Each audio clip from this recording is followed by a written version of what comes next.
ഓം ശ്രീനാരായണ പരമഗുരവേ നമഃ. ശിവഗിരിശിഖരാഗ്രേ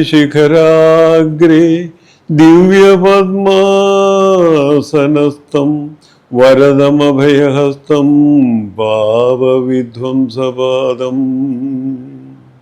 സുജനനികരസേവ്യം ചാരുകാരുണ്യനേത്രം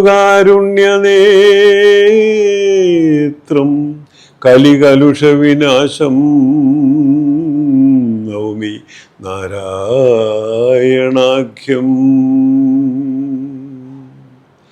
ബ്രഹ്മാനന്ദം പരമസുഖദം കേവലം ജ്ഞാനമൂർത്തിം ദ്വന്ദ്വാതീതം ഗഗനസദൃശം തന്ത്വമസ്യാദിലക്ഷ്യം ഏകം നിത്യം വിമലമജലം സർവധി സാക്ഷിഭൂതം ഭാവാതീതം ത്രിഗുണരഹിതം സദ്ഗുരും തം നമാമി. സദ്ഗുരും തം നമാമി.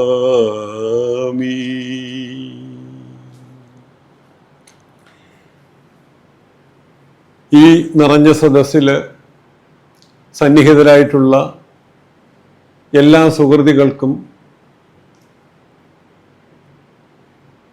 ജിജ്ഞാസുക്കൾക്കും എൻ്റെ ആത്മമിത്രങ്ങൾക്കും വിനീതമായ കൂപ്പുകൈ. ഇത് ഇവിടെ ഇരുന്നിത് ശ്രവിക്കുന്നവരും നവമാധ്യമങ്ങളുടെ ചിറകിലേറി മറ്റു സ്ഥലങ്ങളിലിരുന്ന് ഇത് കേൾക്കുന്നവരും എല്ലാവരെയും ഈ സെമിനാറിലേക്ക് ഒരിക്കൽ കൂടി സ്വാഗതം ചെയ്യുകയാണ്. വിദ്യ കൊണ്ട് സ്വതന്ത്രരാകുക, വിപ്ലവവും പ്രതിവിപ്ലവവും എന്ന വിഷയത്തിൽ കോട്ടയം മഹാദേവ ക്ഷേത്രാങ്കണത്തിലുള്ള ശിവഗിരി തീർത്ഥാടന സ്മാരക പവലിയനിൽ വച്ച് ഗുരുനാരായണ സേവാനികേതൻ കോട്ടയത്തിൻ്റെ ആഭിമുഖ്യത്തിൽ സംഘടിപ്പിച്ച ഒരു സെമിനാർ സംഘടിപ്പിക്കുകയുണ്ടായി. പ്രസ്തുത സെമിനാറിൽ വിഷയം അവതരിപ്പിച്ചുകൊണ്ട് ഈ ഉള്ളവൻ നടത്തിയ നീണ്ട പ്രഭാഷണത്തിൻ്റെ വീഡിയോഗ്രാഫിനെ ആധാരമാക്കി 5 ഭാഗങ്ങളായി തയ്യാറാക്കിയ പ്രഭാഷണത്തിൻ്റെ ആദ്യത്തെ 4 ഭാഗങ്ങൾ ഗുരുപഥം TV നിങ്ങളിൽ എത്തിച്ചു കഴിഞ്ഞു. ഇതിൻ്റെ 5ാം ഭാഗം പ്രതിവിപ്ലവം എന്ന തലക്കെട്ടോടെ അവതരിപ്പിക്കുവാൻ സന്തോഷമുണ്ട്, വളരെ സന്തോഷമുണ്ട്. അതായത് നാം ഈ പ്രസൻറ്റേഷൻ്റെ 5ാമത്തെയും അവസാനത്തെയും ഭാഗത്ത് എത്തിയിരിക്കുകയാണ്. 1, 2, 3 ഭാഗങ്ങളിൽ കേരള നവോത്ഥാനത്തെയും അതിന് ആധാരമായ വിദ്യാഭ്യാസ വിപ്ലവത്തെയും വിശകലനം ചെയ്തു. നമ്മൾ സാമാന്യം വിശദമായി വിശകലനം ചെയ്യുകയുണ്ടായി. വിദ്യാഭ്യാസ വിപ്ലവമാണ് കേരള മോഡലിന് ആധാരമെന്ന് നാം കണ്ടു, തർക്കമൊന്നുമില്ല. പ്രതിവിപ്ലവം എന്ന ആശയത്തെ ഉദാഹരണ സഹിതം നാം 4ാം ഭാഗത്തിൽ അവതരിപ്പിച്ച് ചർച്ച ചെയ്തു. വിദ്യാഭ്യാസ വിപ്ലവത്തെ പരാജയപ്പെടുത്തുവാൻ ഇവിടെ ഒരപ്രഖ്യാപിത പ്രതിവിപ്ലവം നടക്കുന്നുവെന്ന് ആദ്യമായി ഈ സെമിനാറിലൂടെ ഇവിടെ സൂചിപ്പിക്കുകയുണ്ടായി. ഇനി ഈ 5ാം ഭാഗത്തിൽ വിദ്യാഭ്യാസ വിപ്ലവത്തെ പരാജയപ്പെടുത്തി കേരള നവോത്ഥാനത്തെ പാളം തെറ്റിക്കുവാനായി ഇപ്പോൾ നടന്നു വരുന്ന പ്രതിവിപ്ലവത്തെ അല്പം വിശദമായി നമുക്ക് പരിഗണിക്കേണ്ടതുണ്ട്. വിദ്യാഭ്യാസ വിപ്ലവത്തിൻ്റെ അലയടികളിൽപ്പെട്ട് മുന്നാക്കത്തിൻ്റെയും പിന്നാക്കത്തിൻ്റെയും ഇടയിൽ ദീർഘകാലമായി നിലനിന്നിരുന്ന പല സാമൂഹിക സമവാക്യങ്ങളും മാറ്റിയെഴുതപ്പെട്ടു. പിന്നാക്ക വിഭാഗങ്ങൾ സമത്വത്തിൻ്റെയും സ്വാതന്ത്ര്യത്തിൻ്റെയും വെളിച്ചം അനുഭവിച്ച് തുടങ്ങിയപ്പോൾ സംസ്ഥാനം സമഗ്ര പുരോഗതിയിലേക്ക് കുതിക്കുന്ന കാഴ്ചയും നാം കണ്ടു. ഇതൊരു സാമൂഹിക യാഥാർത്ഥ്യമാണ്. വിദ്യാഭ്യാസ വിപ്ലവത്തെ എങ്ങനെയും പരാജയപ്പെടുത്തണം, കേരള നവോത്ഥാനത്തെ ഫലപ്രാപ്തിയിലെത്താൻ അനുവദിച്ചുകൂടാ, അതിനുവേണ്ടി കരുനീക്കങ്ങൾ നടത്തുന്നവര് പഴയ ടെക്നിക്കുകൾ ഉപയോഗിക്കാനാണ് അവരുടെ ആദ്യം മനസ്സിൽ വരിക. അങ്ങനെ വരുമ്പോൾ ഇപ്പോഴത്തെ മാറിയ സാഹചര്യത്തിൽ നവോത്ഥാനം 20ാം നൂറ്റാണ്ടിൽ നവോത്ഥാനത്തിലൂടെ കേരളം കടന്നുപോയ ഈ പ്രത്യേക സാഹചര്യത്തിൽ, ഇവിടെ നിലവിൽ വന്ന ഈ പ്രത്യേക സാഹചര്യത്തിൽ മറ്റൊരു വാമനനെയോ മറ്റൊരു പരശുരാമനെയോ സൃഷ്ടിക്കുവാൻ വരേണ്യവർഗത്തിന് കഴിയത്തില്ല എന്ന ബോധ്യമുണ്ടായി.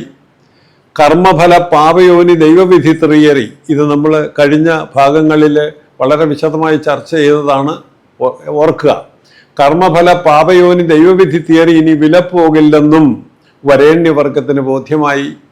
ജനാധിപത്യ വഴികളിലൂടെ ഇനി ഈ മുന്നേറ്റത്തെ നിർവീര്യമാക്കാൻ എളുപ്പമല്ലെന്നും അവർ തിരിച്ചറിയുന്നുണ്ട് ഇപ്പോഴും. അതായത് കുമാരനാശാൻ അദ്ദേഹത്തിൻ്റെ പ്രസിദ്ധമായ രചനയായ ദുരവസ്ഥയിൽ പറഞ്ഞു വെച്ച ആ രംഗം ഇവിടെ അവരുടെ മുമ്പിൽ തെളിഞ്ഞു വന്നു. എങ്ങനെ വിദ്യാഭ്യാസ വിപ്ലവത്തെ, കേരള നവോത്ഥാനത്തിന് ആധാരമായ വിദ്യാഭ്യാസ വിപ്ലവത്തെ എങ്ങനെ വഴിതെറ്റിക്കാം, എങ്ങനെ മുരടിപ്പിക്കാം, എങ്ങനെ കേരള നവോത്ഥാനത്തെ ഫലപ്രാപ്തിയിലെത്താതെ നിഷ്ഫലമാക്കണം, അതിനൊരു പദ്ധതി തയ്യാറാക്കാൻ ഒരുങ്ങിയപ്പോൾ അവരുടെ മുന്നിലെ ഉപാധികൾ, പല പ്രശ്നങ്ങൾ ഇപ്പം മാറിയ സാഹചര്യത്തിൽ വന്നു ഭവിച്ചു എന്നാണ് ഞാൻ പറഞ്ഞത്. അതായത് ആശാൻ നമ്മളെ ഓർമ്മപ്പെടുത്തുന്നുണ്ട്, ദുരവസ്ഥയിൽ എല്ലാവരെയും ഓർമ്മപ്പെടുത്തുന്നുണ്ട്. ഇവിടുത്തെ വരേണ്യവർഗത്തെ പ്രത്യേകിച്ച് ഓർമ്മപ്പെടുത്താനാണ് ആശാൻ അത് എഴുതിയത്. കാലം വൈകിപ്പോയി, കേവലമാചാര നൂലുകളെല്ലാം പഴകിപ്പോയി. കാലം വൈകിപ്പോയി, കേവലം ആചാര നൂലുകളെല്ലാം പഴകിപ്പോയി. കെട്ടി നിർത്താൻ കഴിയാതെ ദുർബലപ്പെട്ട ചരടിൽ ജനത നിൽക്കാ. കെട്ടി നിർത്താൻ കഴിയാതെ ദുർബലപ്പെട്ട ചരടിൽ ജനത നിൽക്കാ എന്ന് ആശാൻ ഓർമ്മിപ്പിക്കുന്നുണ്ട്. ഒരു വലിയ മുന്നറിയിപ്പ് ദുരവസ്ഥയിൽ കൊടുക്കുന്നുണ്ട് സുഹൃത്തുക്കളെ, അത് നമ്മൾ അറിയണം. അതെന്താണ്? മാറ്റുവിൻ ചട്ടങ്ങളെ സ്വയമല്ലെങ്കിൽ മാറ്റുമവകളീ നിങ്ങളെത്താൻ. മാറ്റുവിൻ ചട്ടങ്ങളെ സ്വയം അല്ലായെങ്കിൽ മാറ്റും അവകളീ നിങ്ങളെത്താൻ. അങ്ങനെ ഒരു സാഹചര്യത്തിൽ, ഒരു പ്രതിസന്ധിയിൽ ഇവിടുത്തെ വരേണ്യവർഗം വന്നു നിൽക്കുമ്പോൾ അവര് വിദ്യാഭ്യാസ വിപ്ലവത്തെ പരാജയപ്പെടുത്താൻ, അതിലൂടെ കേരള നവോത്ഥാനത്തെ പാളം തെറ്റിക്കുവാൻ പ്രതിവിപ്ലവത്തിന്റെ പാത തിരഞ്ഞെടുക്കുകയായി. പ്രതിവിപ്ലവത്തെക്കുറിച്ച് നമ്മൾ ചർച്ച ചെയ്തു. എന്താണ് പ്രതിവിപ്ലവം എന്ന് പറഞ്ഞു. ആ പ്രതിവിപ്ലവത്തില് പ്രതിവിപ്ലവത്തിന്റെ ഒരു ഉദാഹരണം നമ്മളിവിടെ വിശദീകരിച്ചു, ഇവിടെ വിശദീകരിച്ചു. അത് പുസ്തകത്തിൽ 2 ഉദാഹരണങ്ങൾ വിശദീകരിക്കുന്നുണ്ട്. ധാരാളം ഉദാഹരണങ്ങൾ നമ്മുടെ ആധ്യാത്മിക ശാസ്ത്രത്തിൽ നിറഞ്ഞു കിടപ്പുണ്ട് പ്രതിവിപ്ലവങ്ങൾക്ക്. ഇതിനെ പ്രതിവിപ്ലവം എന്നാരും ഒരു പക്ഷേ പേരിട്ട് വിളിച്ചില്ല എന്ന് മാത്രമേ ഉള്ളൂ. പക്ഷേ ഫലത്തില്, പ്രയോഗത്തില് സ്പഷ്ടമായിട്ടും അവയെല്ലാം പലതും പ്രതിവിപ്ലവങ്ങളായിരുന്നു എന്ന് നമുക്ക് മനസ്സിലാകും. അതിലൊരു ഉദാഹരണമായിട്ടാണ് ക്ഷേത്രപ്രവേശന വിളംബരം വിപ്ലവമല്ല പ്രതിവിപ്ലവമായിരുന്നു എന്ന് പറഞ്ഞ് ഈ പ്രഭാഷണത്തിൻ്റെ ഒരു ഭാഗം കഴിഞ്ഞ ഭാഗത്തിൽ ഇവിടെ ചർച്ച ചെയ്തത്. ഈ പ്രതിവിപ്ലവത്തിൻ്റെ പാതയെന്ന് പറഞ്ഞാൽ ഇത് ബുദ്ധിപരമായ ഒരു നീക്കമാണ്. ഇത് ഒരു നിയമം ഉണ്ടാക്കുകയല്ല, ഇതൊരു ബുദ്ധിപരമായ നീക്കമാണ്. പതുക്കെ പതുക്കെ വളരെ ബുദ്ധിപൂർവം ഒരു സ്കീമിങ് നടത്തി ഒരു പ്രത്യേക കാര്യത്തിനെതിരെ ബുദ്ധിശക്തി ഉപയോഗിച്ച് ഒരു കാര്യത്തെ പരാജയപ്പെടുത്തുക. ഈ പ്രതിവിപ്ലവം ഇവിടെ നടക്കുകയാണ്. അതിൻ്റെ വിശദാംശങ്ങളിലേക്ക് നമ്മൾ കടക്കും. അത് വിജയിക്കുന്ന പക്ഷം അത് ഭയാനകമായ ഭവിഷ്യത്തുകളെ സൃഷ്ടിക്കുമെന്നുള്ളത് ഉറപ്പാണ്, എനിക്കുറപ്പാണ്. ഞാനതേക്കുറിച്ച് അല്പം ഗവേഷണ ബുദ്ധിയോടുകൂടി കുറെ കാലമായി അത് വിശകലനം ചെയ്ത് നോക്കുമ്പോൾ ഇതിൽ പതിയിരിക്കുന്നത് വലിയ കുരുക്കുകളാണ്. അതുകൊണ്ട് ഇതിനെ സത്വരമായി പ്രതിരോധിച്ചില്ലെങ്കിൽ, പ്രതിരോധിക്കേണ്ടത് ആരാണ്? ഇതിനെല്ലാം ഇരയാകുന്ന ഇവിടുത്തെ ബഹുഭൂരിപക്ഷം വരുന്ന ഒരു സാധാരണ ജനങ്ങളുടെ ഒരു ജനതയുണ്ട്. ആ ജനതയാണ് നവോത്ഥാനത്തിലൂടെ ഉയർന്നു വരേണ്ടത്.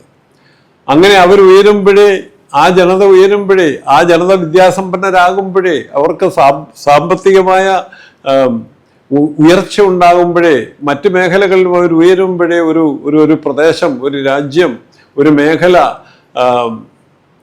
നവോത്ഥാനത്തിൻ്റെ പാതയിലെത്തും. അതിവിടെ ഭാഗികമായി സംഭവിച്ചു കഴിഞ്ഞു. പക്ഷേ അവർണ്ണൻ ഇതിനെ, ഈ നടക്കുന്ന പ്രതിവിപ്ലവത്തെ ഫലപ്രദമായി തടയാൻ വേണ്ടത് ഇപ്പോൾ ചെയ്തില്ലെങ്കിൽ അത് കേരള നവോത്ഥാനത്തെ പാളം തെറ്റിക്കും, ഉറപ്പാണ്. കേരള നവോത്ഥാനത്തെ പാളം തെറ്റിക്കും. കാരണം അതിനുള്ള കരുക്കളെല്ലാം നീക്കിക്കഴിഞ്ഞു. ഉന്നത പ്രൊഫഷണൽ വിദ്യാഭ്യാസ മേഖലകളിൽ നിന്നും അവർണ്ണൻ എന്നേക്കുമായി പുറന്തള്ളപ്പെടും. ഇന്ന് അവർണ്ണൻ സാക്ഷരരായി. കേരളം 100% സാക്ഷരതയിലെത്തി 1991. അപ്പോൾ അതിനർത്ഥം ഇവിടുത്തെ എല്ലാ ജനങ്ങളും അവർണ്ണ സവർണ്ണ ഭേദമില്ലാതെ, വരേണ്യവർഗമെന്നോ ഇരകളെന്നോ ഉള്ള ഭേദമില്ലാതെ എല്ലാവരും ഒരുപോലെ എഴുതാനും വായിക്കാനും ഒക്കെ പഠിക്കുന്ന ഒരു ഘട്ടം വന്നു കേരളത്തിൽ. അപ്പോഴ് എല്ലാവരും സാക്ഷരരായി. പക്ഷേ ഉന്നത പ്രൊഫഷണൽ വിദ്യാഭ്യാസ മേഖലയിൽ അകലം, വേട്ടക്കാരനും ഇരയും തമ്മിലുള്ള അകലം വളരെ ശക്തമായ നിലയിൽ നിലനിൽക്കുകയാണ്. അതെവിടെയും നമ്മൾ നേരത്തെ പറഞ്ഞു, അവിടെയും ഒരു ലെവൽ പ്ലേയിങ് ഗ്രൗണ്ട് സൃഷ്ടിക്കാതെ, അവിടെയും ഒരു സമത്വത്തിൻ്റെ മേഖല സൃഷ്ടിക്കാതെ കേരള നവോത്ഥാനം ഒരിക്കലും പൂർത്തിയാകില്ല. അങ്ങനെ ഉന്നത പ്രൊഫഷണൽ വിദ്യാഭ്യാസ മേഖലകളിൽ നിന്നും ഇതിന് വേണ്ടവണ്ണം പ്രതിരോധിച്ചില്ലെങ്കിൽ വരാൻ പോകുന്ന ഭവിഷ്യത്തുകളിൽ ഒന്ന്, കേരള നവോത്ഥാനത്തെ മൊത്തത്തിൽ പാളം തെറ്റിക്കും, പരാജയപ്പെടുത്തും. 2, ഉന്നത പ്രൊഫഷണൽ വിദ്യാഭ്യാസ മേഖലകളിൽ നിന്നും അവർണ്ണൻ എന്നേക്കുമായി പുറന്തള്ളപ്പെടും. 3, വേട്ടക്കാരനും ഇരയും തമ്മിൽ, വരേണ്യവർഗവും ഇവിടുത്തെ അധസ്ഥിതരെന്ന് മുദ്രകുത്തി ഇവരുടെയൊക്കെ അടിമകളാക്കി വെച്ചിരുന്ന ഒരു വലിയ ജനവിഭാഗമുണ്ട്. അവരും, അതായത് ഇരയും, വേട്ടക്കാരനും ഇരയും തമ്മിലുള്ള ചരിത്രപരമായ വലിയ അകലം രൂക്ഷമായി തുടരും. ഇതാണ് ഇതിൻ്റെ ഭവിഷ്യത്ത്.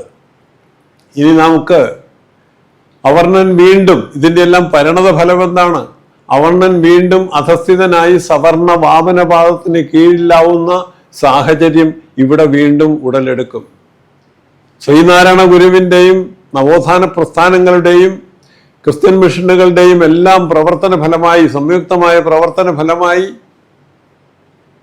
കേരളം നവോത്ഥാനത്തിൻ്റെ പാതയിൽ എത്തിയപ്പോൾ ഇവിടുത്തെ അവർണ്ണൻ സവർണ വാമനപാദത്തിന് കീഴിൽ നിന്ന് പുറത്തു വന്ന് വെളിച്ചം കണ്ടു തുടങ്ങിയിരുന്നു. പക്ഷേ ഇന്ന് നടക്കുന്ന പ്രതിവിപ്ലവത്തെ വേണ്ട വിധം പ്രതിരോധിക്കുന്നില്ലെങ്കിൽ ആ വാമനപാദത്തിന് കീഴിലേക്ക്, സവർണ വാമനം, വരേണ്യവർഗ വാമനപാദത്തിന് കീഴിലേക്ക് വീണ്ടും അവർണ്ണൻ തിരിച്ചു പോകേണ്ട ഒരു ദുര്യോഗം വന്നു ഭവിക്കും. അതിനെ തടയണമെങ്കിൽ ഈ വൈകിയ വേളയിലെങ്കിലും അവർണ്ണ നേതൃത്വം ജാഗ്രതയോടെ ഉണർന്നു പ്രവർത്തിക്കണം. ഇനി നമുക്ക് കേരളത്തിൽ നടക്കുന്ന വിദ്യാഭ്യാസ വിപ്ലവത്തിനെതിരെ വരേണ്യവർഗം ആരംഭിച്ചിട്ടുള്ള, കരുക്കൾ നീക്കിയിട്ടുള്ള, ഒരു പരിധിക്ക് അപ്പുറത്ത് മുമ്പോട്ട് പോയി കഴിഞ്ഞിട്ടുള്ള പ്രതിവിപ്ലവത്തെക്കുറിച്ച് അല്പം ഒന്ന് പരിചിന്തനം ചെയ്യാം. ഇവിടെ ഒരു പ്രതിവിപ്ലവം നടക്കുന്നു എന്ന് പോലും ഇത് നടത്തുന്നവരോ അത് പ്രഖ്യാപിച്ചിട്ടില്ല. അതിന് ഇരയാകുന്നവർ, അതിൻ്റെ പരിണതഫലം അനുഭവിക്കാൻ ബാധ്യസ്ഥരായവര് കുംഭകർണനെ പോലെ കടന്നുറങ്ങുകയാണ്. യാതൊരു പിടിയുമില്ല ഇങ്ങനെ ഒരു കാര്യം ഇവിടെ സംഭവിക്കുന്നുവെന്ന്. തങ്ങൾക്കെതിരെ, തങ്ങളുടെ താല്പര്യങ്ങൾക്കെതിരെ, തങ്ങളെ പാർശ്വവൽക്കരിക്കാൻ, തങ്ങളെ വീണ്ടും അടിമകളാക്കാനുള്ള ഒരു വലിയ നീക്കം ഇവിടെ നടക്കുന്നു എന്നുള്ള ഒരു ബോധം പോലും ഇരകളായിട്ടുള്ളവർക്ക് ഇല്ല. അവരുടെ നേതൃത്വം സുഷുപ്തിയിലാണ്. ഇവിടെ നമ്മൾ ആരംഭിക്കുന്നത് വിദ്യാഭ്യാസ വിപ്ലവത്തിനെതിരെ കേരളത്തിൽ നടക്കുന്ന പ്രതിവിപ്ലവത്തിന് അതിൻ്റെ ചർച്ച നമ്മൾ ആരംഭിക്കുന്നത് മുണ്ടശ്ശേരിയുടെ വിദ്യാഭ്യാസ ബില്ലും ഗൗരിയമ്മയുടെ ഭൂപരിഷ്കരണ ബില്ലും വിമോചന സമരവും, ഈ 3 കാര്യങ്ങളെ ഓർമ്മിപ്പിച്ചുകൊണ്ടാണ്. ഈ സ്ലൈഡിൽ എഴുതിയിരിക്കുന്നത് നിങ്ങൾ സൂക്ഷിച്ച് വായിക്കുക. കാരണം ഈ മുണ്ടശ്ശേരിയുടെ വിദ്യാഭ്യാസ ബില്ലും ഗൗരിയമ്മയുടെ ഭൂപരിഷ്കരണ ബില്ലും വിമോചന സമരവും ഒന്നും പരിചിതമല്ലാത്തവരാണ് ഇവിടെ ഇരിക്കുന്നതിൽ ഒരു 50% ആളുകളെങ്കിലും എന്ന് എനിക്കറിയാം. കാരണം അന്ന് അവരിൽ പലരും ഒന്നുകിൽ ജനിച്ചിട്ടില്ല, അല്ലെങ്കിൽ കുട്ടികളാണ്. ഇത് കേരള ചരിത്രത്തിൻ്റെ, അതായത് 1950-നും 60-നും ഇടയ്ക്ക് ഇവിടെ സംഭവിച്ച കുറച്ച് കാര്യങ്ങളാണ് ഈ പറയുന്നത്. അങ്ങ് ചരിത്രത്തിൽ എങ്ങോ സംഭവിച്ച കാര്യമല്ല. തെരഞ്ഞെടുപ്പിലൂടെ അധികാരത്തിൽ, ഒരു കമ്മ്യൂണിസ്റ്റ് ഗവൺമെൻറ് ലോകത്ത് അധികാരത്തിൽ വരുന്നത് അത് കേരളത്തിലാണ്. കേരളത്തിൽ ഇങ്ങനെ കുറേ 1ാം സ്ഥാനങ്ങളുണ്ട്, അതിലൊരു 1ാം സ്ഥാനമാണിത്. ചരിത്രത്തിൽ ആദ്യമായി തെരഞ്ഞെടുപ്പിലൂടെ അധികാരത്തിലേറുന്ന ഒരു കമ്മ്യൂണിസ്റ്റ് ഗവൺമെൻറ് ഭരണത്തിലേറുന്നത് കേരളത്തിലാണ്. അതിനെ നമ്മൾ EMS നമ്പൂതിരിപ്പാടിൻ്റെ ഭരണം, നമ്പൂതിരിപ്പാടിൻ്റെ EMS മന്ത്രിസഭ എന്നാണ് അതിനെ ചുരുക്കിയ ആളുകൾ വിശേഷിപ്പിക്കാറുള്ളത്. EMS മന്ത്രിസഭ. ഇത് കേരള ചരിത്രത്തിലെ ഒരു നിർണായക ഘട്ടമാണ്. ആ ഘട്ടത്തിൽ EMS മന്ത്രിസഭയിൽ വിദ്യാഭ്യാസ മന്ത്രിയായിരുന്നത് ജോസഫ് മുണ്ടശ്ശേരിയാണ്, പ്രൊഫസർ ജോസഫ് മുണ്ടശ്ശേരി. വിദ്യാസമ്പന്നനായ ഒരു കോളേജ് പ്രൊഫസറായിട്ടുള്ള ജോസഫ് മുണ്ടശ്ശേരി ആയിരുന്നു, സാഹിത്യകാരനായിരുന്നു അദ്ദേഹം. അതുപോലെ തന്നെ ആ മന്ത്രിസഭയിൽ റവന്യൂ വകുപ്പിൻ്റെ മന്ത്രിയായിരുന്നത് ശ്രീമതി KR ഗൗരിയമ്മയാണ്.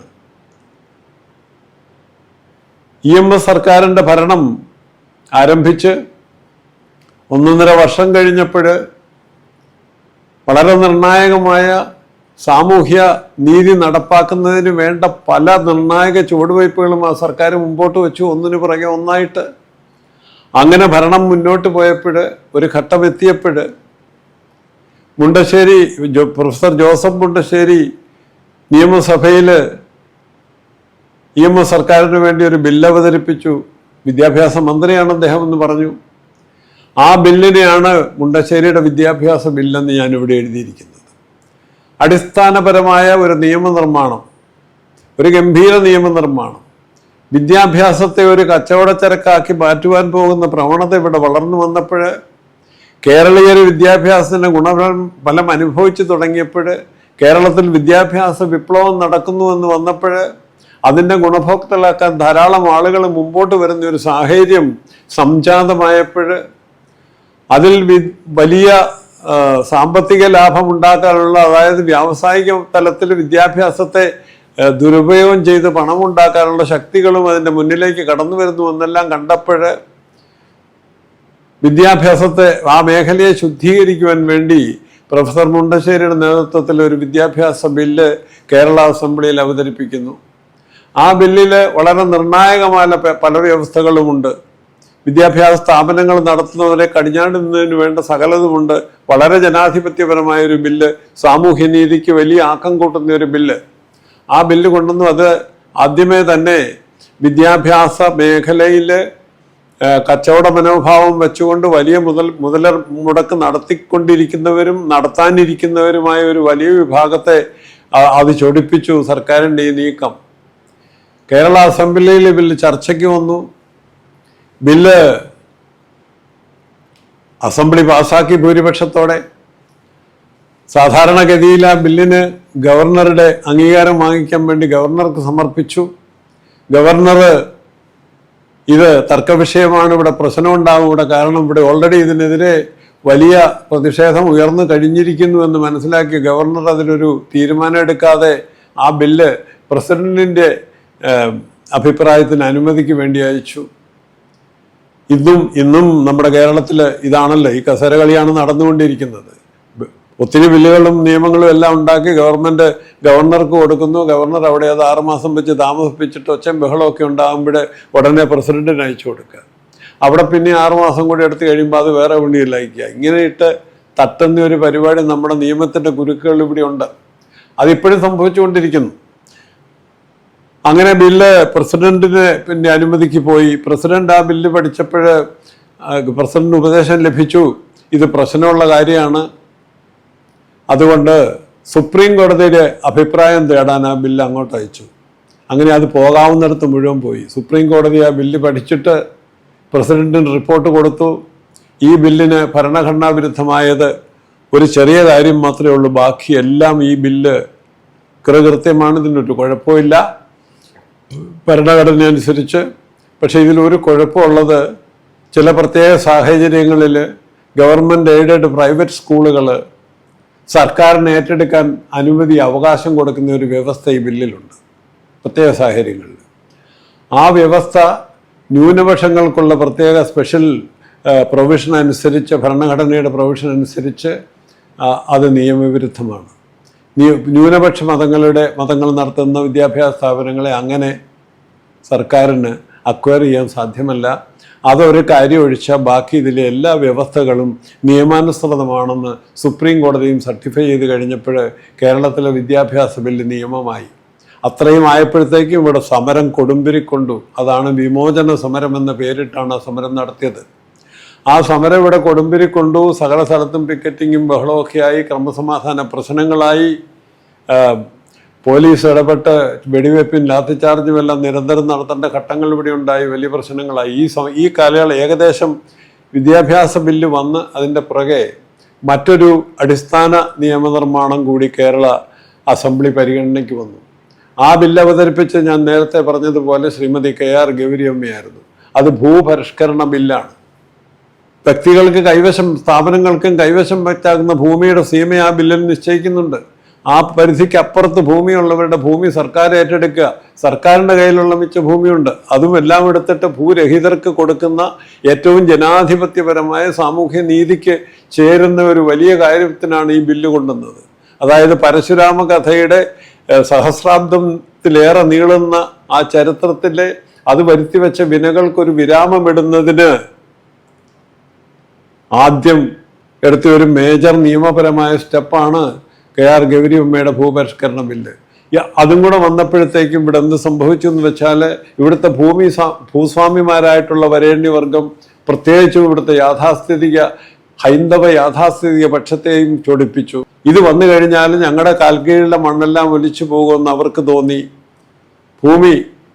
കൃഷിഭൂമി കർഷകൻ എന്ന മുദ്രാവാക്യവുമായി വന്ന ഗവൺമെൻറ്റാണ് ഇതെല്ലാം ചെയ്യുന്നത്. അവരത് ചെയ്യും, അവരത് ഉറപ്പുള്ളവരാണ്, അവരത് മാറത്തില്ല. പലതരത്തിലുള്ള സമ്മർദ്ദ തന്ത്രങ്ങളും പ്രയോഗിച്ചിട്ട് ഒരു പ്രയോജനമില്ലെന്ന് കണ്ടപ്പോൾ ഈ ക്രിസ്തീയ സഭ മുൻകൈയെടുത്ത് നടത്തി വന്ന വിമോചന സമരത്തിലെ ഇവിടുത്തെ ഹൈന്ദവ ഭൂസ്വാമിമാരും കൂടെ കൂട്ടിച്ചേരുകയാണ്. അങ്ങനെ ഒരു ഘട്ടത്തിലാണ് ശ്രീ മന്നത്ത് പത്മനാഭൻ ഈ വിമോചന സമരത്തിന്റെ നേതൃത്വത്തിലേക്ക് വരുന്നത്.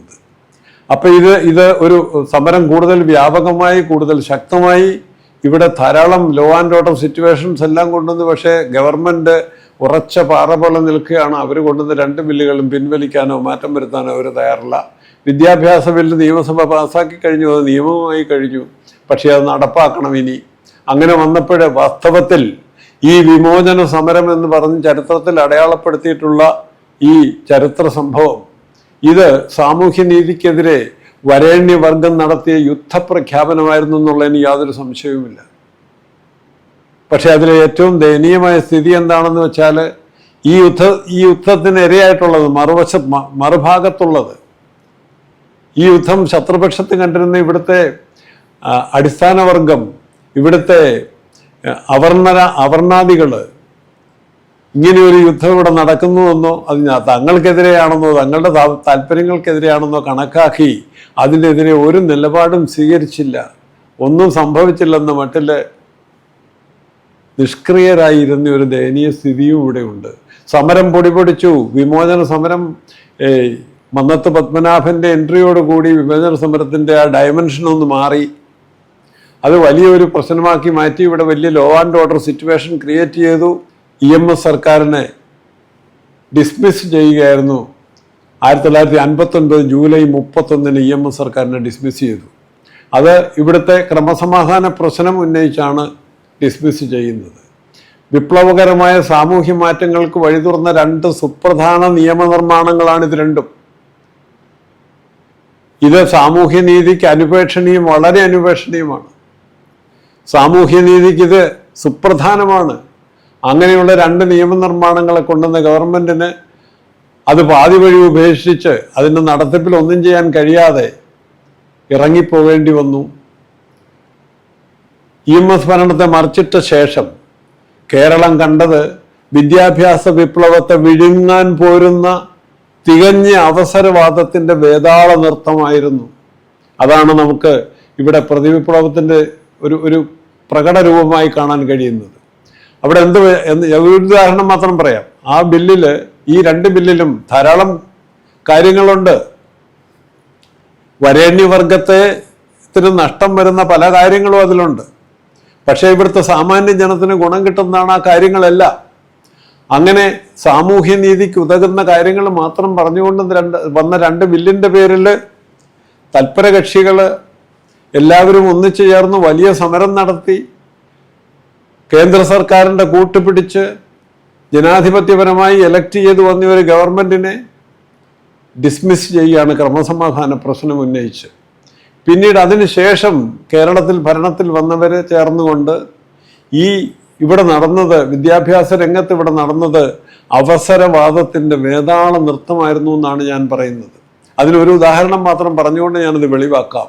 ഈ ബില്ലിലെ ഒരു വ്യവസ്ഥയായിരുന്നു സർക്കാർ എയ്ഡഡ് സ്കൂളുകളിൽ, സർക്കാർ ധനസഹായം കൊടുക്കുന്ന സ്കൂളുകളിൽ അധ്യാപകർക്കുള്ള ശമ്പളം സർക്കാർ നേരിട്ട് കൊടുക്കും. അതുവരെ മാനേജ്മെൻ്റാണ് കൊടുത്തുകൊണ്ടിരുന്നത്. സർക്കാർ എയ്ഡഡ് പ്രൈവറ്റ് സ്കൂൾ സർക്കാർ നേരിട്ട് അധ്യാപകർക്ക് ശമ്പളം കൊടുക്കും. കാരണം ഇവിടെ ധാരാളം പരാതി ഉണ്ടായിരുന്നു അധ്യാപക സംഘടനകളുടെ ഭാഗത്തു നിന്ന്. സർക്കാർ എയ്ഡഡ് പ്രൈവറ്റ് സ്കൂളിൽ മാനേജ്മെൻറ്റ് ശമ്പളം കൊടുത്തിരുന്ന കാലത്ത് മുഴുവൻ ശമ്പളം ആർക്കും കൊടുക്കില്ല. വലിയ തുകയ്ക്ക് ഒപ്പിട്ട് കൊടുക്കണം, ചെറിയ തുകയെ കൊടുക്കും. അതിൽ ഒത്തിരി കുഴപ്പങ്ങൾ സംഭവിക്കുന്നു. പരാതികൾ ധാരാളം ഉയർന്നപ്പോൾ അതിൻ്റെ ഫലമായിട്ട് ഈ ബില്ലിൽ, മുണ്ടശ്ശേരി കൊണ്ടുവന്ന വിദ്യാഭ്യാസ ബില്ലിൽ ഒരു വ്യവസ്ഥ വെച്ചു. ഇനി മേലിൽ സർക്കാർ എയ്ഡഡ് സ്കൂളിൽ എനിവേ സർക്കാർ സഹായത്തോടെയാണ് ഈ സ്കൂളുകൾ നടക്കുന്നത്. അപ്പോൾ ആ സഹായത്തിൻ്റെ ഒരു ഭാഗം വഴിതിരിച്ച് സർക്കാർ നേരിട്ട് ശമ്പളത്തിൻ്റെ കാര്യം മാത്രം നേരിട്ട് അധ്യാപകർക്ക് കൊടുക്കുകയും ബാക്കി ഗ്രാൻഡായിട്ട് സ്കൂളിന് കൊടുക്കുകയും ചെയ്യുന്ന വ്യവസ്ഥ ഈ ബില്ലിലുണ്ടായിരുന്നു. ആ ബില്ലിൽ തന്നെ അതിനനുബന്ധമായി മറ്റൊരു നിയമം കൂടി ഉണ്ടായിരുന്നു, ഒരു വ്യവസ്ഥ കൂടി വെച്ചിരുന്നു. അതെന്താണെന്ന് വെച്ചാൽ, അങ്ങനെ സർക്കാർ ശമ്പളം കിട്ടിത്തുടങ്ങുന്ന അധ്യാപകരുടെ നിയമനം സർക്കാർ വ്യവസ്ഥ അനുസരിച്ച് തന്നെ നടക്കണം. അതുകൊണ്ട് അത് PSCക്ക് വിടും, പബ്ലിക് സർവീസ് കമ്മീഷന് വിടും എന്നൊരു നിയമം വെച്ചിരുന്നു. അതനുസരിച്ച് ഇത് രണ്ടും കൂടെ ഇതാണ് ഇവിടുത്തെ മാനേജ്മെന്റിന് ഏറ്റവും അധികം ചൊടിപ്പിച്ച വ്യവസ്ഥ. അധ്യാപക നിയമനത്തിൻ്റെ പേരിലും അവരുടെ ശമ്പളത്തിൻ്റെ പേരിലും ഇവിടെ നടന്നിരുന്ന കുതിരക്കച്ചവടം എന്നേക്കുമായി അവസാനിപ്പിക്കുന്ന ഒരു വ്യവസ്ഥയാണ് ഈ ബില്ലിലെന്ന് അവർക്ക് മനസ്സിലായി. അപ്പം അതിന് എങ്ങനെയും എഴുതി വീഴ്ത്തണം. സർക്കാർ ശമ്പളം നേരിട്ട് കൊടുത്തു, പക്ഷേ നിയമനം പബ്ലിക് സർവീസ് കമ്മീഷൻ വിടുന്ന പ്രശ്നം ഉദിക്കുന്നില്ല, അത് പറ്റത്തില്ല എന്നായി വാദഗതി. ഞാൻ നേരത്തെ പറഞ്ഞു, EMS സർക്കാരിൻ്റെ ഡിസ്മിസ് ചെയ്യുമ്പോഴത്തേക്കും മുണ്ടശ്ശേരിയുടെ വിദ്യാഭ്യാസ ബില്ല് നിയമമായി കഴിഞ്ഞു. പക്ഷെ അത് നടപ്പാക്കാനുള്ള അവസരം EMS സർക്കാരിനുണ്ടായിരുന്നില്ല. നടപ്പാക്കിയത് പിന്നീട് വന്ന ഗവൺമെൻറ്റാണ്. ആ ഗവൺമെൻറ് എന്ത് ചെയ്തു? ഈ ബില്ലിലെ മാനേജ്മെൻറ്റിനെ നിയന്ത്രിക്കുന്ന, മാനേജ്മെൻറ്റിന് ഇഷ്ടമല്ലാത്ത, മാനേജ്മെൻറ്റിന് കടിഞ്ഞാണിടുന്ന വ്യവസ്ഥകളെയെല്ലാം അങ്ങ് മാറ്റിവെച്ചു, കണ്ടില്ലെന്ന് നടിച്ചു. മാനേജ്മെൻറ്റിന് ഗുണം തരുന്ന, മാനേജ്മെൻറ്റിന് പ്രയോജനമുള്ള കാര്യങ്ങളെല്ലാം ഒന്നൊന്നായി അങ്ങ് നടപ്പാക്കി. ഒരു ഉദാഹരണം മാത്രം ഞാൻ പറയട്ടെ. ശമ്പളത്തിൻ്റെയും നിയമനത്തിൻ്റെയും കാര്യം ഇവിടെ പറഞ്ഞല്ലോ. സർക്കാർ ശമ്പളം നേരിട്ട് കൊടുക്കുമെന്ന് പറഞ്ഞു, അതങ്ങ് നടപ്പാക്കി. അപ്പോൾ എന്ത് പറ്റിയെന്ന് പറഞ്ഞാൽ, സർക്കാരിന് ഒരു അധിക ചെലവതിൽ വന്നു. കാരണം മുഴുവൻ ശമ്പളം സർക്കാർ കൊടുക്കുമ്പോൾ മുഴുവൻ ശമ്പളവും കൊടുക്കണമല്ലോ, കള്ളയൊപ്പിട്ട് വാങ്ങാനൊന്നും പറ്റത്തില്ലല്ലോ. മുഴുവൻ ശമ്പളവും സർക്കാർ കൊടുത്തു തുടങ്ങിയപ്പോൾ അധ്യാപക നിയമത്തിൻ്റെ പേരിൽ നടന്ന കൊള്ളയുടെ അളവും തോതും എല്ലാം വർദ്ധിച്ചു. ചിന്തിക്കാൻ പറ്റുന്നതിനപ്പുറത്ത് പോയി. ഇന്നറിയാം, നിങ്ങൾക്കെല്ലാം അറിയാം, സർക്കാർ എയ്ഡഡ് സ്കൂളുകളിലും കോളേജുകളിലും അപ്പോയിൻമെൻറ്റിന് എത്ര ലക്ഷമാണ് വാങ്ങിച്ചുകൊണ്ടിരിക്കുന്നത്. കാരണം സർക്കാർ ശമ്പളം കൊടുക്കും, പൂർണ്ണമായിട്ട് ശമ്പളം കിട്ടും, കൃത്യമായിട്ട് ശമ്പളം കിട്ടും. അവിടെ വേറെ സ്ട്രിങ്സ് ഒന്നും അതിനില്ല. എന്ന് വന്നു കഴിഞ്ഞപ്പോൾ എയ്ഡഡ് സ്കൂളുകളിലെ അധ്യാപകരുടെ സ്ഥാനത്തിന് വലിയ വിലയായി. അങ്ങനെ സർക്കാർ ശമ്പളം കൊടുക്കുമെന്ന് പറഞ്ഞ കാര്യം അങ്ങ് നടപ്പാക്കി. ബില്ലിൽ ഒരു വ്യവസ്ഥ നടപ്പാക്കി. അങ്ങനെ ശമ്പളം പറ്റുന്ന അധ്യാപകരുടെ നിയമനം പബ്ലിക് സർവീസ് കമ്മീഷന് വിടുമെന്നുള്ളത് കണ്ടില്ലെന്ന് നടിച്ചു. ശരിക്കും പറഞ്ഞാൽ ഒരു ബില്ലിലെ രണ്ട് വ്യവസ്ഥകളാണ്. ഇത് ഭാഗികമായി നടത്താൻ ഒരു നിയമമില്ല. അതങ്ങനെ ഭാഗികമായി നടത്തി മാനേജ്മെൻറ്റിന് ഒത്താശ ചെയ്തു കൊടുക്കുകയാണ് ചെയ്തത്. അങ്ങനെ ആ ബില്ലിനെ, ആ നിയമത്തെ പച്ച മലയാളത്തിൽ പറഞ്ഞാൽ കംപ്ലീറ്റ് വ്യഭിചരിക്കുന്ന ഒരു ചരിത്രമാണ് പിന്നീട് ഇവിടെ ഉണ്ടായത്. അത് പ്രതിവിപ്ലവമാണ്. അത്തരം പരിപാടികൾ നടത്തുന്നത്, രാഷ്ട്രീയ പിന്തുണയോടുകൂടി അതൊക്കെ നടത്തുന്നത് ഈ പ്രതിവിപ്ലവത്തിൻ്റെ ഭാഗമാണ്. അങ്ങനെ ഇവിടുത്തെ വിദ്യാഭ്യാസ രംഗത്തെ വീണ്ടും കലുഷിതമാക്കി. അതിനെ നന്നാക്കാൻ, അതിനെ വൃത്തിയാക്കാൻ, അതിനെ ക്ലീനാക്കാൻ വേണ്ടി കൊണ്ടുവന്ന നിയമങ്ങളിൽ മാനേജ്മെൻറ്റിന് ഗുണകരമായത് മാത്രം നടത്തിക്കൊണ്ടും സർക്കാരിന് വലിയ സാമ്പത്തിക ഭാരം വരുത്തി വെച്ചുകൊണ്ടും മറ്റു കാര്യങ്ങൾ കണ്ടില്ലെന്ന് നടിക്കുക. അതൊരു തലത്തിൽ അത്തരം ധാരാളം കാര്യങ്ങൾ ഈ ബില്ലിൽ അങ്ങനെ കണ്ടില്ലെന്ന് നടിച്ച് മാറ്റിവെച്ചതുകൊണ്ട് നടപ്പാക്കിയതുകൊണ്ട്. മറ്റൊരു കാര്യം ഇവിടെ നടക്കുന്നത് എന്താണെന്ന് വെച്ചാൽ, വിദ്യാഭ്യാസ രംഗത്ത് സാമൂഹ്യനീതി നടപ്പാക്കാനുള്ള സർക്കാരിൻ്റെ എല്ലാ നീക്കങ്ങളെയും ഉന്നത ന്യായപീഠങ്ങളിൽ ചോദ്യം ചെയ്യുക. അത് ഈ പ്രതിവിപ്ലവത്തിൻ്റെ ഭാഗമായി നിരന്തരം ചെയ്തുകൊണ്ടിരിക്കുന്നതാണ്. പല ഉദാഹരണങ്ങളും ഇവിടെ ഉണ്ട്, തക്കതായ ഉദാഹരണങ്ങൾ നമ്മുടെ മുന്നിലുണ്ട്. ഇവിടെ ഇതിന് പോകുന്ന ഇതെങ്ങനെ പ്രതിവിപ്ലവത്തിൻ്റെ ഭാഗമാകുമെന്ന് ചോദിച്ചാൽ അതിനൊരു കാരണമുണ്ട്. നിങ്ങൾ അറിയണം, നമ്മളെല്ലാവരും അറിയണം, നമുക്കെല്ലാവർക്കും ബോധ്യപ്പെടണം. ഇവിടെ പ്യൂൺ മുതൽ ചീഫ് സെക്രട്ടറി വരെയുള്ള അപ്പോയിൻമെൻറ്റുകൾക്ക് വ്യക്തമായ നിയമമുണ്ട് ഗവൺമെൻറ്റിൻ്റെ വക, ഇല്ലേ? അതിന് യോഗ്യതകൾ നിശ്ചയിച്ചിട്ടുണ്ട്, അതിന് മാനദണ്ഡങ്ങളുണ്ട്, എല്ലാം ഉണ്ട്. അത് പാലിച്ച് അതിൽ കൂടെ ജനാധിപത്യപരമായ ഒരു പ്രക്രിയയിൽ കൂടെ കടന്നു പോയാലേ നമുക്ക് ഉദ്യോഗമൊക്കെ കിട്ടുള്ളൂ. റാങ്ക് ലിസ്റ്റിൽ പേര് വരണം, ഇതല്ലേ ഇപ്പം എല്ലാവരുടെയും ചിന്ത. അതൊക്കെ വരാൻ കൃത്യമായ നിയമങ്ങൾ ഉണ്ടാക്കി വെച്ചിട്ടുണ്ട്, നടത്താൻ യോഗ്യതയുള്ള ഏജൻസികളെ അപ്പോയിന്റ് ചെയ്തിട്ടുണ്ട്. ഇതെല്ലാം ഉള്ളപ്പോൾ നിങ്ങൾ അറിയേണ്ടത് എന്താണെന്ന് വെച്ചാൽ, ഈ ഹൈക്കോടതിയിലെയും സുപ്രീം കോടതിയിലെയും ഒക്കെ ജഡ്ജിമാരെ നിയമിക്കുന്നതിന് ഇത്തരം ഒരു സിസ്റ്റം, ഈ സിസ്റ്റത്തിൽ കൂടി ഒന്നുമല്ല നടത്തുന്നത്. അത് നടത്തുന്നത് കൊളീജിയം എന്ന് പറയുന്ന ഒരു സമ്പ്രദായമാണ്. ജഡ്ജിമാർ തന്നെ ഇരുന്ന് ജഡ്ജിമാരെ സെലക്ട് ചെയ്യുക. അവിടെ പബ്ലിക് സർവീസ് കമ്മീഷനും ഇല്ല, സ്റ്റാഫ് സെലക്ഷൻ കമ്മീഷനും ഇല്ല, യാതൊന്നുമില്ല. ജഡ്ജിമാർ തന്നെ ഇരുന്ന് സെലക്ട് ചെയ്യുക. ഇവിടെ ഇതിൻ്റെ ഒരു ചരിത്രം എന്താണെന്ന് വെച്ചാൽ, മറ്റെല്ലാ നിയമനങ്ങൾക്കും കൃത്യമായ വ്യവസ്ഥകളും അതിന് അസൈൻഡ് ഏജൻസികളും ഉള്ളപ്പോൾ എന്തുകൊണ്ട് സീനിയർ ഉന്നത ജുഡീഷ്യറിയിലേക്കുള്ള അപ്പോയിൻമെൻറ്റ്സിന് മാത്രം അതിൻ്റെ ആവശ്യമില്ലെന്ന് തോന്നിയെന്ന് ചോദിച്ചാൽ ഒരു വിശദീകരണവും ആരും തരുന്നില്ല, ആരും അതിൻ്റെ ബാധ്യത ഏറ്റെടുക്കുന്നില്ല. പിന്നെ എന്തുകൊണ്ട് സ്വതന്ത്ര ഇന്ത്യയിൽ ഇതിങ്ങനെ നിലനിൽക്കുന്നു എന്ന് ചോദിച്ചാൽ ഒന്നുമില്ല. ഇവിടെ കാലാന്തരമായി ഇതെന്താ സംഭവിച്ചിരുന്നത്? വിദ്യാഭ്യാസ മേഖലയിൽ നിന്നും സർക്കാർ ജോലിയിൽ നിന്നും ഇവിടുത്തെ ബഹുഭൂരിപക്ഷം വരുന്ന ആളുകളെ പടിക്ക് പുറത്ത് നിർത്തിയിരുന്ന ചരിത്രമാണ് നമുക്കുള്ളത്. അങ്ങനെ പടിക്ക് പുറത്ത് നിർത്തിയിട്ട് അവിടെ നിന്നാണ് നമുക്ക് സ്വാതന്ത്ര്യം കിട്ടിയതും നാം ഭരണമേറ്റതും ജനാധിപത്യ ഭരണക്രമം വന്നു എന്ന് പറയുന്നതും.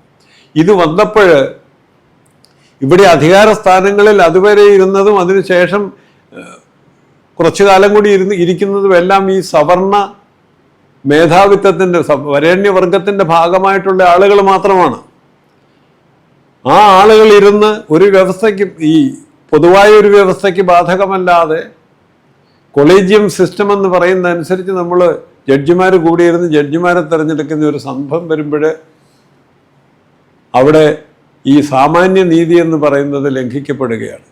എന്തുകൊണ്ട് അവിടെ ഈ വ്യവസ്ഥകളൊന്നുമില്ല? മറ്റ് പിയൂണിനെ പോലും അപ്പോയിന്റ് ചെയ്യുന്നതിന് ഈ വ്യവസ്ഥയെല്ലാം ഉണ്ട്. ഇവിടെ ഒരു വ്യവസ്ഥയും ഇല്ല, അത്തരം വ്യവസ്ഥയൊന്നുമല്ല. അത് വരുമ്പോൾ, അതായത്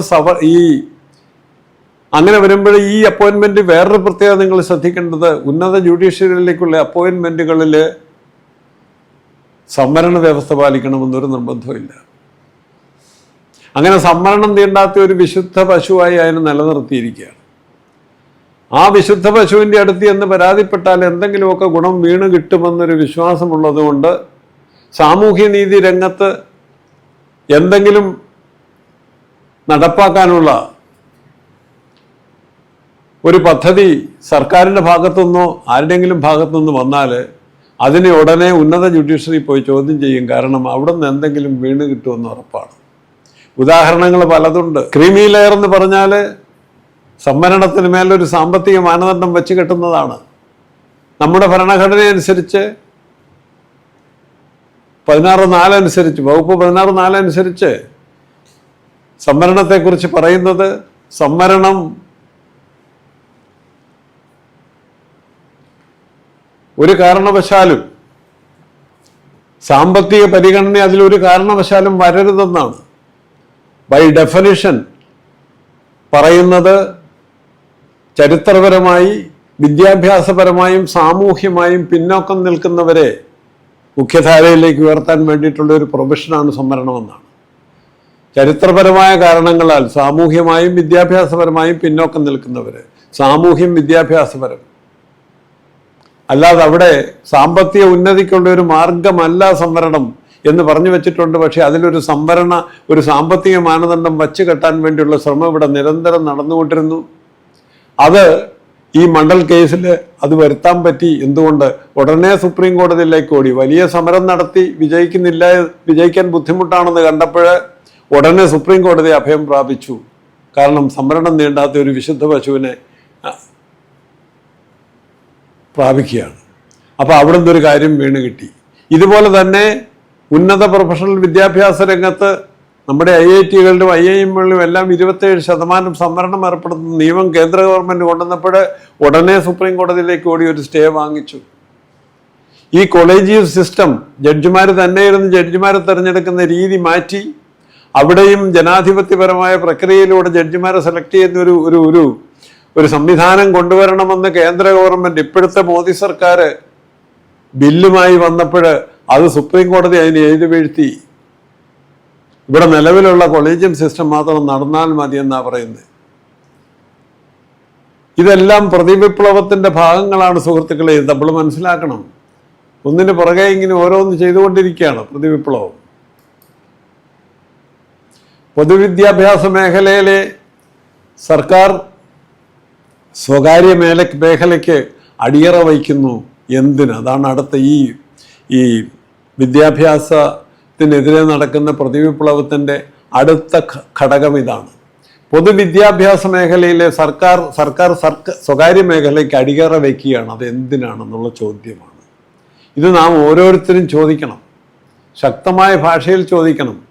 സ്വതന്ത്ര ഇന്ത്യ, നിങ്ങൾക്കറിയാം, സ്വതന്ത്ര ഇന്ത്യ ആദ്യ പഞ്ചവത്സര പദ്ധതി മുതൽ ഏതാണ്ട് 50 വർഷത്തോളം വിദ്യാഭ്യാസത്തിന് പ്രാമുഖ്യം കൽപ്പിച്ചുകൊണ്ട് ഗണ്യമായ തുക പഞ്ചവത്സര പദ്ധതികളിൽ വകയിരുത്തുകയും ചെയ്തിരുന്നു എന്നുള്ളത് നമുക്കെല്ലാം അറിയാം. അന്ന് വിദ്യാഭ്യാസം ഒരു പ്രധാന ഐറ്റമായി പരിഗണിച്ചിരുന്നു. മറ്റ് പലതിനും കൊടുക്കുന്നതിൽ കൂടിയ പ്രാധാന്യം ഇതിന് കൽപ്പിച്ചു വലിയ തുകകൾ എല്ലാ പഞ്ചവത്സര പദ്ധതികളിലും ഇതിന് നൽകിപ്പോന്നു. സാർവത്രിക വിദ്യാഭ്യാസം എന്ന ലക്ഷ്യം എത്രയും വേഗം നേടുകയായിരുന്നു പോലും ലക്ഷ്യമെന്ന്. കാരണം വിദ്യാഭ്യാസം വികസനത്തിൻ്റെ ഒരു തുരുപ്പിച്ചീട്ടാണെന്ന് മനസ്സിലാക്കി അതിനുവേണ്ടി കൂടുതൽ തുക മുടക്കുന്നത് ഒരിക്കലും നഷ്ടമാവില്ലെന്ന് മനസ്സിലാക്കി അത് ഗുണമേ ചെയ്യൂ. അതുകൊണ്ട് ക്ഷേമരാഷ്ട്ര സങ്കല്പം സാക്ഷാത്കരിക്കപ്പെടണമെങ്കിൽ വിദ്യാഭ്യാസത്തിന് ഉന്നത പരിഗണന നൽകണമെന്ന് മനസ്സിലാക്കി എല്ലാ പഞ്ചവത്സരത്തിലും കൂടുതൽ പണം കൊടുത്ത് നീക്കി വെച്ചിരുന്ന ഒരു ചരിത്രമാണ് നമുക്കുള്ളത്. അത് സാർവത്രികമായ വിദ്യാഭ്യാസം, എല്ലാവർക്കും വിദ്യാഭ്യാസം കിട്ടത്തക്ക തലത്തിലേക്ക് നമ്മുടെ വിദ്യാഭ്യാസ മേഖലയെ വളർത്തിയെടുക്കാൻ വേണ്ടിയായിരുന്നു. പക്ഷേ നരസിംഹറാവുവിൻ്റെ ഭരണകാലത്ത് ഉദാരവൽക്കരണം എന്നൊരു പരിപാടി ഇവിടെ ഒരു ചിന്ത വന്നു കയറുകയും വിദ്യാഭ്യാസത്തിനുള്ള ബഡ്ജറ്റ് ഒരു കാരണവും പറയാതെ ക്രമേണ കുറയുന്ന ചിത്രവുമാണ് നാം കണ്ടു തുടങ്ങിയത്. നരസിംഹറാവുവിൻ്റെ ആ കാലം മുതൽ പിന്നീട് അങ്ങോട്ട് അതുവരെ അനുവർത്തിച്ച് വന്ന നയമല്ല വിദ്യാഭ്യാസത്തിന് നേരെ. ഇതും പ്രതിവിപ്ലവത്തിൻ്റെ ഭാഗമാണ്. ഇവിടെ രാജീവ് ഗാന്ധി സാക്ഷരതാ മിഷൻ എന്ന് പറഞ്ഞൊരു വലിയ പദ്ധതി അങ്ങ് ആവിഷ്കരിക്കും. കയ്യടി നേടാൻ വേണ്ടിയാണ് അത് ചെയ്യുന്നത്. പക്ഷെ അത് ആവിഷ്കരിച്ചപ്പോഴത്തേക്കും ഈ വിദ്യാഭ്യാസത്തിന് നൽകി വന്നിരുന്ന ബഡ്ജറ്റിലെ അലോട്ട്മെന്റ് കുറയ്ക്കുകയാണ്. ഒരു പുതിയ പദ്ധതി ആവിഷ്കരിക്കുക, പക്ഷെ അതിന് പണം ആവശ്യത്തിന് കൊടുക്കാതിരിക്കുക. അതവിടെ രാജീവ് ഗാന്ധി സാക്ഷരതാ മിഷൻ നടപ്പാക്കി കുറേ കാലം കഴിഞ്ഞപ്പോൾ സർവശിക്ഷ അഭിയാൻ എന്നൊരു പുതിയ ലേബലൊട്ടിച്ച് ഈ പഴയ വിഞ്ഞ് തന്നെ ആ കുപ്പിയിൽ നിറച്ച് അത് വീണ്ടും കൊണ്ടുവന്നു. ഈ പേരെല്ലാം പറഞ്ഞ് ഓരോ സമയത്ത് ഓരോ ഒച്ചയും ബഹളവും ഇട്ട് കയ്യടി വാങ്ങുക മാത്രമായിരുന്നു ഉദ്ദേശം. അത് കഴിഞ്ഞിട്ട് റൈറ്റ് ടു എഡ്യൂക്കേഷൻ ആക്ട് 2009 ഇവിടെ പാസ്സാക്കി. ഇതെല്ലാം സാർവത്രിക വിദ്യാഭ്യാസം എല്ലാവരിലേക്കും എത്തിക്കാനുള്ള മനോഹരമായ ലക്ഷ്യത്തോടെയാണെന്ന് പറയുകയും ചെയ്യും. പക്ഷേ ആവശ്യമായ പണം നീക്കി വെക്കാതെയാണ് ഈ പുതിയ പദ്ധതികൾ ആവിഷ്കരിക്കുന്നത്. ഈ പദ്ധതികളെല്ലാം പണമില്ലാതെ സ്റ്റാർവേഷൻ ഡെത്തിനെയാണ് അഭിമുഖീകരിക്കുക. അപ്പം പിന്നെ എന്ത് സംഭവിക്കും? ഇവിടെ പിന്നെയും ശങ്കരൻ തെങ്ങേൽ തന്നെ എന്ന അവസ്ഥ. പഴയ വീഞ്ഞ് പുതിയ കുപ്പിയിൽ നിറച്ചിങ്ങനെ കൊണ്ടുനടന്നിട്ട് കാര്യം വല്ലതും ഉണ്ടോ? ഞങ്ങളുടെ നാട്ടിൽ പറയും, ക്ഷമിക്കണം ഇത് പറയുന്നതിന്, മച്ചിപ്പശുവിനെ തൊഴുത്ത് മാറ്റി കെട്ടിയാൽ പ്രസവിക്കില്ല എന്ന് പറയും. പ്രസവിക്കുമോ എന്ന് ചോദിക്കും. ബഡ്ജറ്ററി സപ്പോർട്ട് വെട്ടിക്കുറച്ചുകൊണ്ട്, സാമ്പത്തികം അതിൻ്റെ പിന്നിൽ സാമ്പത്തികത്തിൻ്റെ മാർഗം വയ്ക്കാതെ അത് കുറച്ചുകൊണ്ട് പുതിയ പദ്ധതി എത്ര കൊണ്ടുവന്നിട്ടും എന്ത് കാര്യം? അത് നടക്കില്ലെന്ന് നല്ലപോലെ അറിയാം. അതായത് പറയുന്നതൊന്ന്, പ്രവൃത്തി മറ്റൊന്ന്. സാമ്പത്തിക ഭദ്രത ഉറയ്ക്കാത്ത രാജ്യങ്ങളിൽ അടിസ്ഥാന പ്രാധാന്യമുള്ള ക്ഷേമ പദ്ധതികൾ സർക്കാർ മുന്നിട്ട് നിന്ന് മുതൽ മുടക്കി നടപ്പാക്കണമെന്ന പൊതുതത്വം ഇവിടെ കാറ്റിൽ പറത്തിയിരിക്കുകയാണ്. അടിസ്ഥാന സാമ്പത്തിക ഭദ്രത ഉറയ്ക്കാത്ത രാജ്യങ്ങളിൽ ഇന്ത്യ അതിലൊന്നാണല്ലോ. അങ്ങനെയുള്ളിടത്ത് സർക്കാർ നേരിട്ട് നിന്ന് അടിസ്ഥാന പ്രാധാന്യമുള്ള മേഖലകളിൽ സർക്കാർ നേതൃത്വത്തിൽ കാര്യങ്ങൾ നടത്തിയാൽ മാത്രമേ ആ തത്വത്തെ ഇവിടെ കാറ്റിൽ പറത്തി മാനവ വികാസത്തിന് സാമ്പത്തികം ഉൾപ്പെടെ അറിയപ്പെടുന്ന എല്ലാ ഘടകങ്ങളിലും വച്ച് പരമപ്രധാനമായത് സമൂഹത്തിൻ്റെ വിദ്യാഭ്യാസ ഉന്നതിയാണെന്നത് സുവ്യക്തമായ ഒരു കാലഘട്ടത്തിലാണ് ഇത് ചെയ്യുന്നത്. പരമമായ ഈ അറിവ് കേരളം മുന്നോട്ട് വച്ചു, ലോകം അത് അംഗീകരിക്കുന്നു. അതേ കാലയളവിലാണ് വിദ്യാഭ്യാസത്തിനുള്ള ബഡ്ജറ്ററി സപ്പോർട്ട് ഇന്ത്യയിൽ വെട്ടിക്കുറയ്ക്കുന്നത്. ഇതിനെന്താണ് അർത്ഥം? ഏതാണ്ട് 20% ഭാരതീയർ ഇന്നും നിരക്ഷര കുട്ടികളാണ്. നമ്മുടെ ശരാശരി വിദ്യാഭ്യാസം 20%-ലധികമാണ്. ശരാശരി വിദ്യാഭ്യാസം സാക്ഷരത 74% എത്തിയിട്ടുള്ളൂ. 2011 സെൻസസ് അനുസരിച്ച് 74%. ബാക്കി 26% നിരക്ഷര കുട്ടികളായി തുടരുകയാണ്. ഈ സാക്ഷരത വിദ്യാഭ്യാസ വിപ്ലവമാകുന്നില്ലെന്ന് നമ്മൾ നേരത്തെ പറഞ്ഞു. സാക്ഷരത കൊണ്ട് മാത്രമായില്ല, അതൊരു ഘട്ടം മാത്രമാണ്. അടുത്ത പ്രധാനപ്പെട്ട ഘട്ടം വേറെ കിടക്കുന്നു. ഉന്നത പ്രൊഫഷണൽ വിദ്യാഭ്യാസ മേഖലയിൽ സമത്വം വന്ന് ഭവിക്കണം. അതുണ്ടാകുന്നില്ല. ഇവിടുത്തെ ഭൂരിപക്ഷത്തിന് നിലവാരമുള്ള വിദ്യാഭ്യാസം ആർജിക്കുവാൻ വേണ്ട സാമ്പത്തിക ശേഷി ഇല്ലെന്നുള്ളതും അവിതർക്കിതമാണ്. അതായത് സർക്കാർ മേഖല ഇവിടെ ഒരു വലിയ ലോകമുണ്ട്. ഇപ്പോൾ ഉപലബ്ധമായ കണക്കനുസരിച്ച് നമ്മുടെ ആളുകൾക്ക്, ഇവിടുത്തെ ബഹുഭൂരിപക്ഷത്തിന് വിദ്യാഭ്യാസത്തിന് വേണ്ട ചെലവ് മുഴുവൻ ചെയ്ത് വിദ്യാർജിക്കാനുള്ള കഴിവൊന്നുമില്ല. അപ്പോൾ അവിടെ സർക്കാർ ഇടപെട്ട് സബ്സിഡൈസ്ഡ് വിദ്യാഭ്യാസ അവസരങ്ങൾ സൃഷ്ടിച്ചു കൊടുത്തുകൊണ്ടാണ് ഇരുന്നത്. അത് തുടരുക തന്നെ വേണം. ഇപ്പോൾ ഉപലബ്ധമായ ഒരു കണക്കനുസരിച്ച് 125 രാജ്യങ്ങൾ അടങ്ങുന്ന ഗ്ലോബൽ പോവർട്ടി ഇൻഡെക്സിൽ ഇന്ത്യയുടെ സ്ഥാനം 111 മറക്കണ്ട. 125 രാജ്യങ്ങൾ വെച്ചിട്ട് ഗ്ലോബൽ പോവർട്ടി ഇൻഡെക്സ്, ദാരിദ്ര്യരേഖയുടെ ഇൻഡെക്സ് കണക്ക് നിശ്ചയിച്ചപ്പോൾ ഇന്ത്യയുടെ സ്ഥാനം അതിൽ 111ാമത്തേതാണ്. ദരിദ്ര രാജ്യങ്ങളുടെ ലിസ്റ്റിലാണ് നാം. ഈ പ്രത്യേക സാഹചര്യത്തിൽ സാർവത്രിക വിദ്യാഭ്യാസം എന്ന ലക്ഷ്യം സാക്ഷാത്കരിക്കും വരെയെങ്കിലും വിദ്യാഭ്യാസ രംഗത്ത് ശക്തമായ സർക്കാർ സാന്നിധ്യം തുടരേണ്ടതുണ്ട്. സബ്സിഡൈസ്ഡ് വിദ്യാഭ്യാസം തുടരേണ്ടതുണ്ട്. പക്ഷേ മാനവ വികാസ തന്ത്രങ്ങളിൽ സർവപ്രധാനമെന്ന് ലോകം അംഗീകരിച്ചിട്ടുള്ള പൊതുവിദ്യാഭ്യാസ മേഖലയിൽ നിന്നും സർക്കാർ മതിയായ ഒരു കാരണവും കാണിക്കാതെ, ഒരു കാരണങ്ങളൊന്നും തന്നെ നിരത്താതെ സൈലൻ്റായിട്ട് പിന്മാറുകയാണ്. ഇവിടാണ് പ്രതിവിപ്ലവത്തിൻ്റെ കരിനിഴൽ കാണാൻ കഴിയുക. സർക്കാർ വിദ്യാഭ്യാസ മേഖല പരമപ്രധാനമാണെന്ന് പറഞ്ഞു നടക്കുകയും അതിനുവേണ്ടി ഏതാണ്ടെല്ലാം ചെയ്യുന്നു എന്ന് ഒച്ചയും ബഹളവും ഇടുകയും, പക്ഷേ അതിനാവശ്യമായ സാമ്പത്തികം നീക്കിവെക്കാതെ അതിനെ പട്ടിണിക്കിട്ട് നിഷ്പ്രഭമാക്കുകയും ചെയ്യുന്നു. ഇവിടെ ദേശീയ വിദ്യാഭ്യാസ നയമുണ്ട് സുഹൃത്തുക്കളെ, അത് മനസ്സിലാക്കണം. National education policy. ഈ നാഷണൽ എഡ്യൂക്കേഷൻ പോളിസി ഒരു വലിയ കാൽവയ്പായിരുന്നു. ഇന്ദിരാഗാന്ധിയുടെ ഭരണകാലം. ആ കാലത്ത് 17 member national education commission doctor DS കോത്താരിയുടെ നേതൃത്വത്തിൽ പ്രസിദ്ധമായൊരു കമ്മീഷനാണ് അപ്പോയിൻ്റ് ചെയ്തു. 17 അംഗ കമ്മീഷനെ അപ്പോയിൻ്റ് ചെയ്തു. വിദ്യാഭ്യാസ മേഖലയുടെ കാര്യങ്ങളെല്ലാം പഠിച്ച് റിപ്പോർട്ട് ചെയ്യാൻ. ആ കമ്മീഷൻ റിപ്പോർട്ട് കൊടുത്തു ഗവൺമെൻറ്റിന്. അതിൽ കൃത്യമായി എഴുതി, we should exceed the highest priority to education. We should exceed the highest priority to education and allocate the largest proportion of our GNB to it. നമ്മുടെ ദേശീയ സമ്പത്തിൻ്റെ ഒരു നല്ല ശതമാനം വിദ്യാഭ്യാസത്തിന് നീക്കി വെക്കണം. അതിന് വിദ്യാഭ്യാസത്തെ ഏറ്റവും ഉയർന്ന പ്രയോറിറ്റിയായി അംഗീകരിക്കണമെന്ന് കോത്താരി കമ്മീഷൻ ഇന്ദിരാഗാന്ധിയുടെ കാലത്ത് സമർപ്പിച്ച റിപ്പോർട്ടിൽ കൃത്യമായി പറഞ്ഞു. ഇങ്ങനെ പറഞ്ഞ കമ്മീഷൻ വിദ്യാഭ്യാസ മേഖലയ്ക്ക് നമ്മുടെ GDP-യുടെ, അതായത് നമ്മുടെ പ്രതിശീർഷ വാർഷിക വരുമാനത്തിൻ്റെ GDP പെർ ക്യാപിറ്റ 6% നീക്കി വയ്ക്കണമെന്നും നിർദ്ദേശിച്ചിരുന്നു. കമ്മീഷന്റെ മുഖ്യ നിർദ്ദേശങ്ങളെല്ലാം പിന്നീട് പാർലമെന്റ് അംഗീകരിച്ച നാഷണൽ എഡ്യൂക്കേഷൻ പോളിസിയുടെ ഭാഗമായി വരികയും ചെയ്തു. അതായത് സർക്കാർ അംഗീകരിച്ചു. നാഷണൽ എഡ്യൂക്കേഷൻ പോളിസി അനുസരിച്ച്, ഈ കമ്മീഷൻ നിർദ്ദേശിച്ചതനുസരിച്ച് 1900-നും 2000-നും ഇടയ്ക്ക് നമ്മുടെ വിദ്യാഭ്യാസത്തിന് നമ്മൾ നീക്കിവെക്കുന്ന ബഡ്ജറ്റിൻ്റെ തുക 6% എത്തണം. എന്നാൽ 4-5 ദശകങ്ങൾ കഴിഞ്ഞു, 45-50 വർഷം കഴിഞ്ഞിട്ടും വിദ്യാഭ്യാസത്തിനുള്ള കേന്ദ്ര ബഡ്ജറ്റ് കേവലം 2.9% കുടുങ്ങി നിൽക്കുന്ന ദയനീയ സ്ഥിതിയാണ് നമ്മുടെ മുന്നിലുള്ളത്.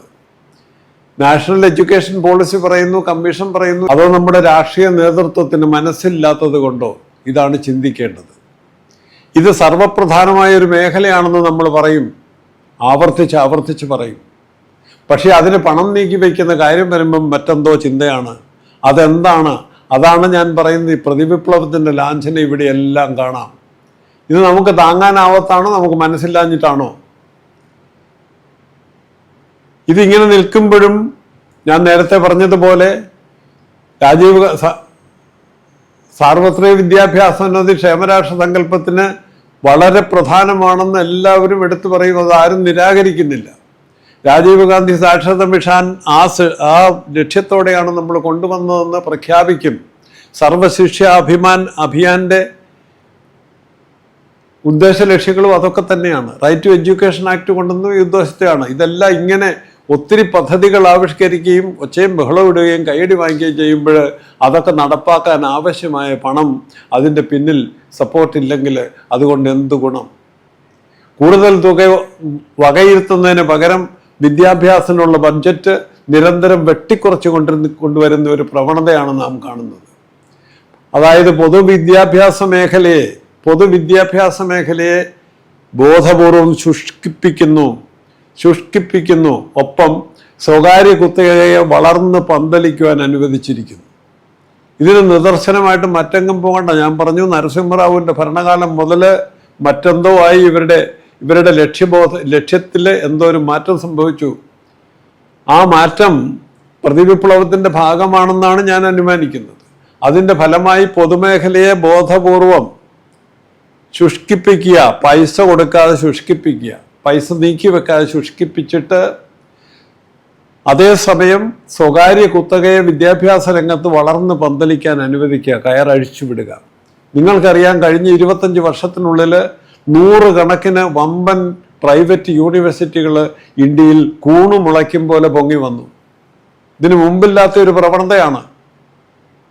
ഇതും ഈ നരസിംഹറാവുവിൻ്റെ ഭരണകാലം മുതൽ വന്നു ഭവിച്ച ഈ നയം മാറ്റവും തമ്മിൽ, ബഡ്ജറ്റ് അനുവദിക്കുന്ന കാര്യത്തിലുള്ള നയം മാറ്റവും ഒക്കെ കൂടെ ചേർത്ത് വയ്ക്കുമ്പോൾ that speaks volumes about it. അതാണ് ഇവിടെ പറയാനുള്ളത്. ഇപ്പോൾ സ്വകാര്യ കുത്തക ഇവിടെ ഇങ്ങനെ വളർന്ന് പന്തലിക്കുകയാണ്. സർക്കാർ ഇതിൽ നിന്ന് ബോധപൂർവം പിന്മാറുകയാണ്. നിങ്ങളുടെ ശ്രദ്ധ ഇവിടെ കൊടുത്തിരിക്കുന്ന ഗ്രാഫിലേക്ക് ഞാൻ ക്ഷണിക്കുകയാണ്. ഇതിൻ്റെ ഏറ്റവും അവസാനത്തെ ലൈൻ, ആ ഏറ്റവും നീളം കൂടിയ തൂണ് കാണിക്കുന്നത്, ഈ ഗ്രാഫ് നമ്മളൊന്ന് പഠിക്കണം. ഇത് വളരെ കൃത്യമായ ഒരു ചിത്രം നിങ്ങൾക്ക് തരും. അതിൻ്റെ ഏറ്റവും അവസാനം കാണിച്ചിരിക്കുന്ന തൂണ്, ആ കളർ മാറ്റിക്കൊടുത്തിരിക്കുന്ന തൂണ്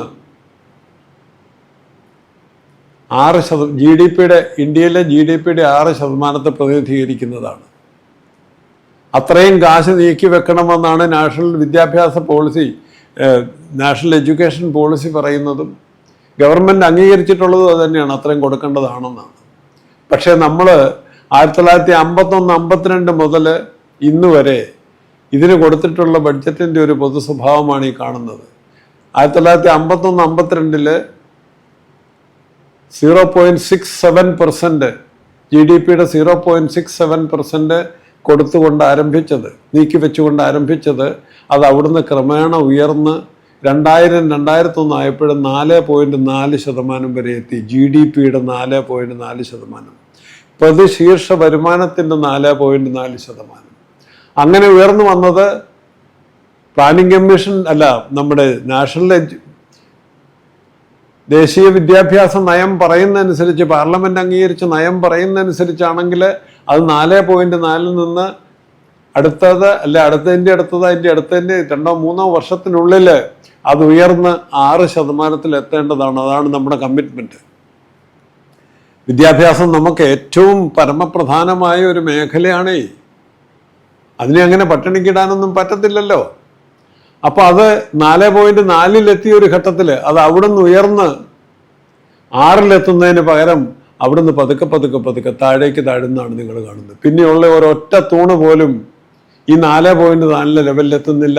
ഇന്ന് ഈ 2022-23 അത് 2.9% ശതമാനത്തിൽ 2.9% കുടുങ്ങി നിൽക്കുകയാണ്. 6% ഇവിടെ 2.9 നേരെ പകുതി പോലും ഇല്ല എന്നുള്ള സത്യം നമ്മൾ മനസ്സിലാക്കണം. ഇതിൻ്റെ കാരണം എന്താണ്? സർക്കാരിൻ്റെ അടുത്ത് കാശില്ലാഞ്ഞിട്ടോ ഈ രാജ്യം ഭരിക്കുന്നവർക്ക് അതിന് മനസ്സില്ലാഞ്ഞിട്ടോ? 1951-52 GDP-യുടെ ഞാൻ നേരത്തെ പറഞ്ഞു, നമ്മൾ തുടങ്ങുന്നത് 0.67% നീക്കി വെച്ചുകൊണ്ടാണ്. 2001 ആയപ്പോഴേക്കും അത് 4.4 വരെ ഉയർന്നു. അതിന് 20 വർഷമല്ല 50 വർഷം എടുത്തു. ദേശീയ വിദ്യാഭ്യാസ നയം പറഞ്ഞത് 20 വർഷത്തിനുള്ളിൽ എത്തണമെന്നാണ്. 50 വർഷം എടുത്തു. തുടർന്ന് മതിയായ ഒരു കാരണവും പറയാതെ വിദ്യാഭ്യാസത്തിനുള്ള ബഡ്ജറ്റ് ക്രമേണ കുറഞ്ഞ് 22-23 2.9 കുടുങ്ങി നിൽക്കുന്നു. അതായത് ദേശീയ വിദ്യാഭ്യാസ നയം പറഞ്ഞതിൻ്റെ പകുതി പോലും ഇല്ലെന്ന് നമ്മൾ പറഞ്ഞു കഴിഞ്ഞതാണ്.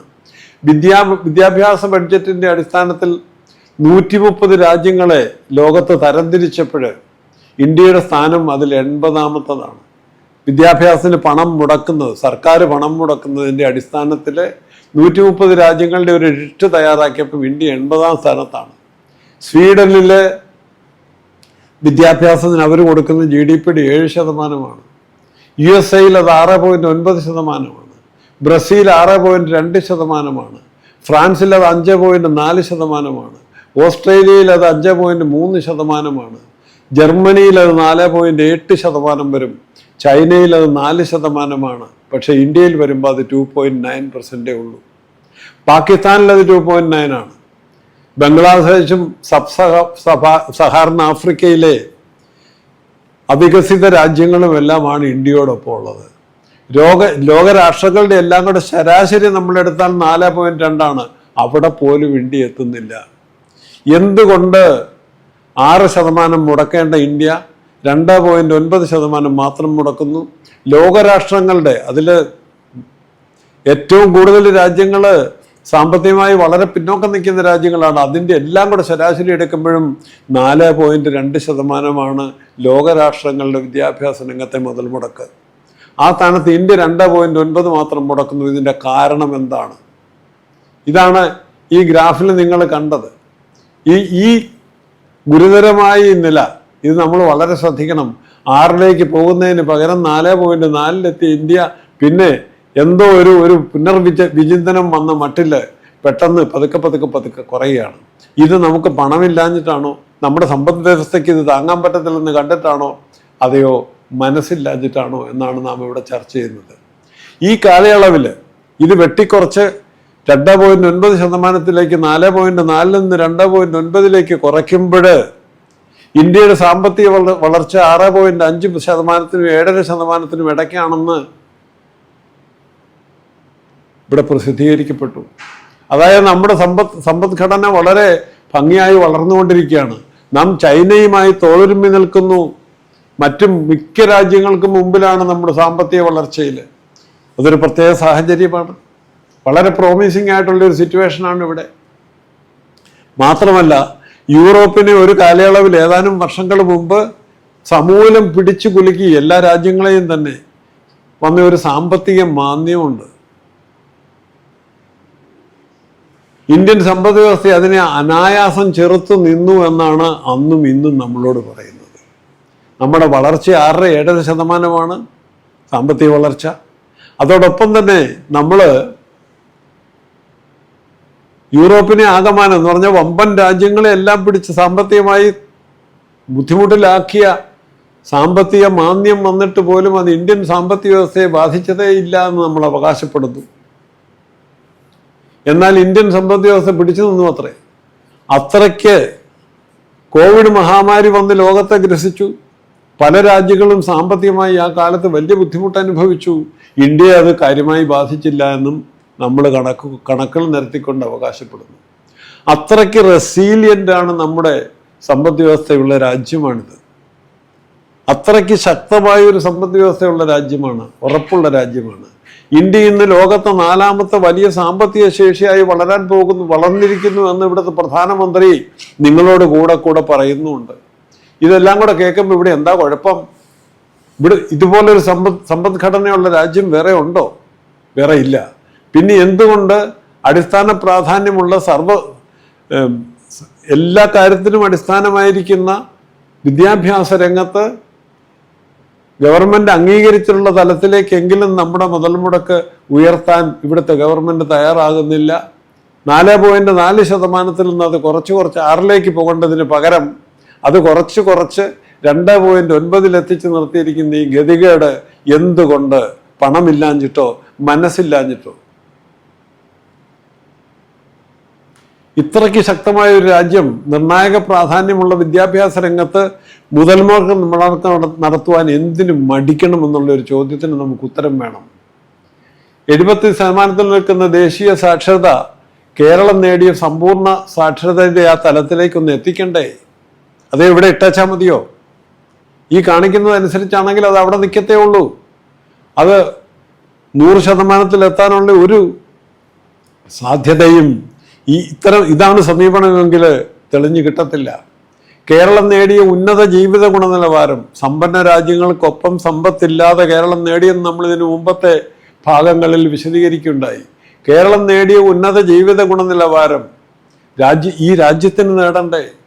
കേരളം മാത്രം നേടിയാൽ മതിയോ? കൊച്ചു കേരളം, ഭൂവിസ്തൃതിയിൽ 1.18% മാത്രം വരുന്ന ഈ കൊച്ചു കേരളം, അത് നേടിയ ഉന്നത ജീവിത ഗുണനിലവാരത്തിലേക്ക് ഇന്ത്യയെ മൊത്തം ഒന്ന് ഉയർത്തണ്ടേ?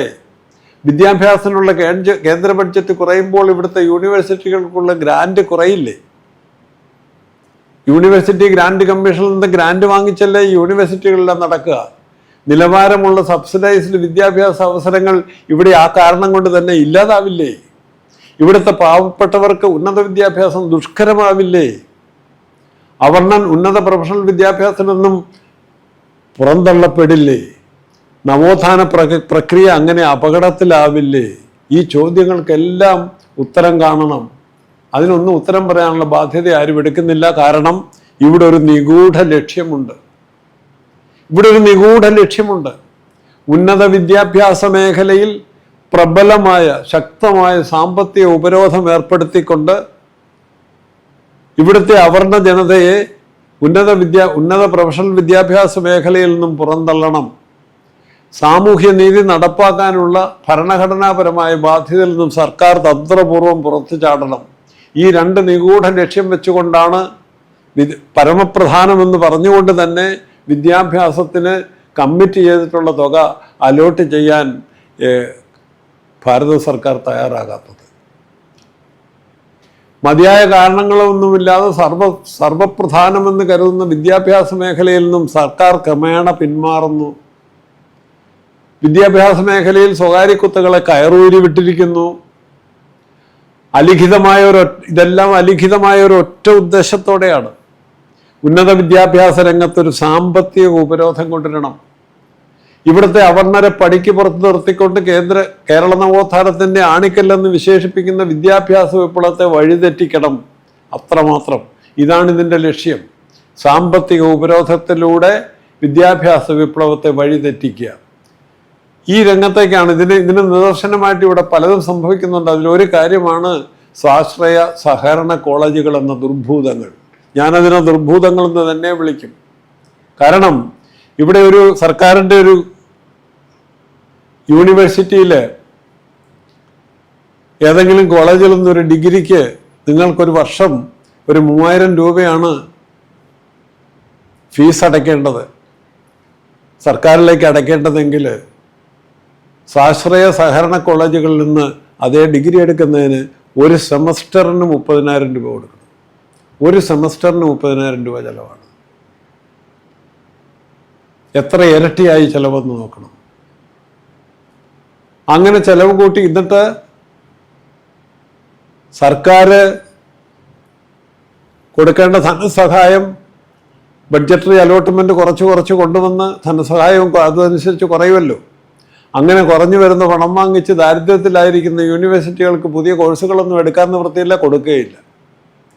പഠിക്കാൻ കൊള്ളാവുന്ന കുട്ടികൾക്ക് ആവശ്യമുള്ള കോഴ്സുകളൊന്നും പുതിയ കോഴ്സുകളൊന്നും അവിടെയെങ്ങും ഇല്ല. ട്രഡീഷണൽ കോഴ്സുകൾ മാത്രമേ ഉള്ളൂ. അവിടെ അടിസ്ഥാന സൗകര്യങ്ങളില്ല, ക്ലാസ് റൂമുകളൊന്നും ശരിയല്ല, ഉപകരണങ്ങളില്ല, അധ്യാപകരുടെ എണ്ണം കുറവ്.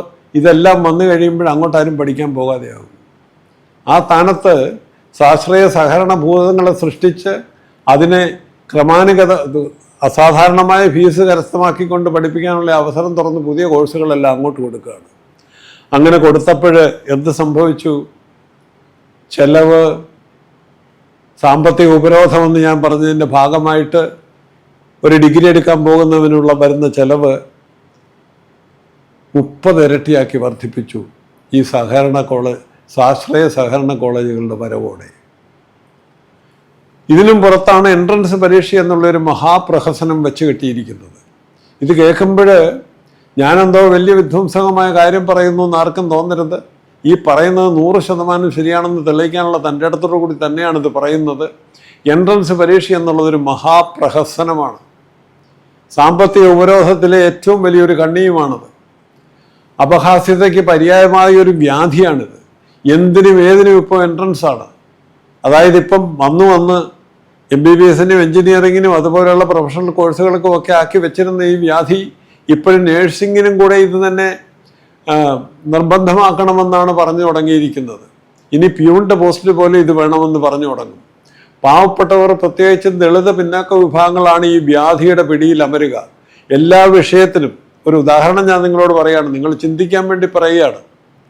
എല്ലാ വിഷയത്തിനും A+ റാങ്കും നേടിയിട്ടുള്ളൊരു കുട്ടി, എല്ലാ വിഷയത്തിനും A+ ആണ് 12ാം ക്ലാസ്സിൽ, സ്റ്റേറ്റ് റാങ്കും ഉണ്ട് ആ കുട്ടിക്ക്. ആ +2 സർട്ടിഫിക്കറ്റിന്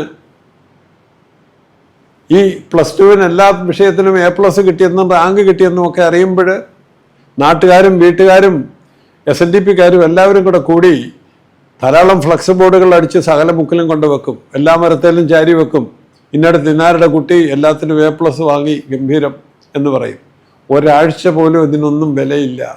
പിന്നീടുള്ള എല്ലാ അഡ്മിഷനുകൾക്കും എന്തിനിറങ്ങി തിരിച്ചാലും ഈ +2 സർട്ടിഫിക്കറ്റിന് എല്ലാ A+ റാങ്കുമുള്ള ഈ +2 A സർട്ടിഫിക്കറ്റ് മാർക്ക് ലിസ്റ്റിന് വെറും ടോയ്ലറ്റ് പേപ്പറിൻ്റെ വില പോലും കൽപ്പിക്കാത്ത ഒരവസ്ഥയാണ് ഇവിടെ ഉള്ളത്. എൻട്രൻസ് പരീക്ഷയുടെ മാർക്കിന് മാത്രമാണ് വില. +2-ന് വേണമെങ്കിൽ ഒരു കോമൺ പരീക്ഷ നടത്താം. ഇത് പറയുന്നത് എന്തുകൊണ്ടാണെന്ന് വെച്ചാൽ, ഈ ഉള്ളവൻ ഡിഗ്രി പാസ്സാകുമ്പോൾ കോട്ടയത്തുനിന്ന് മെഡിക്കൽ കോളേജ് തുടങ്ങിയ കാലമാണ്.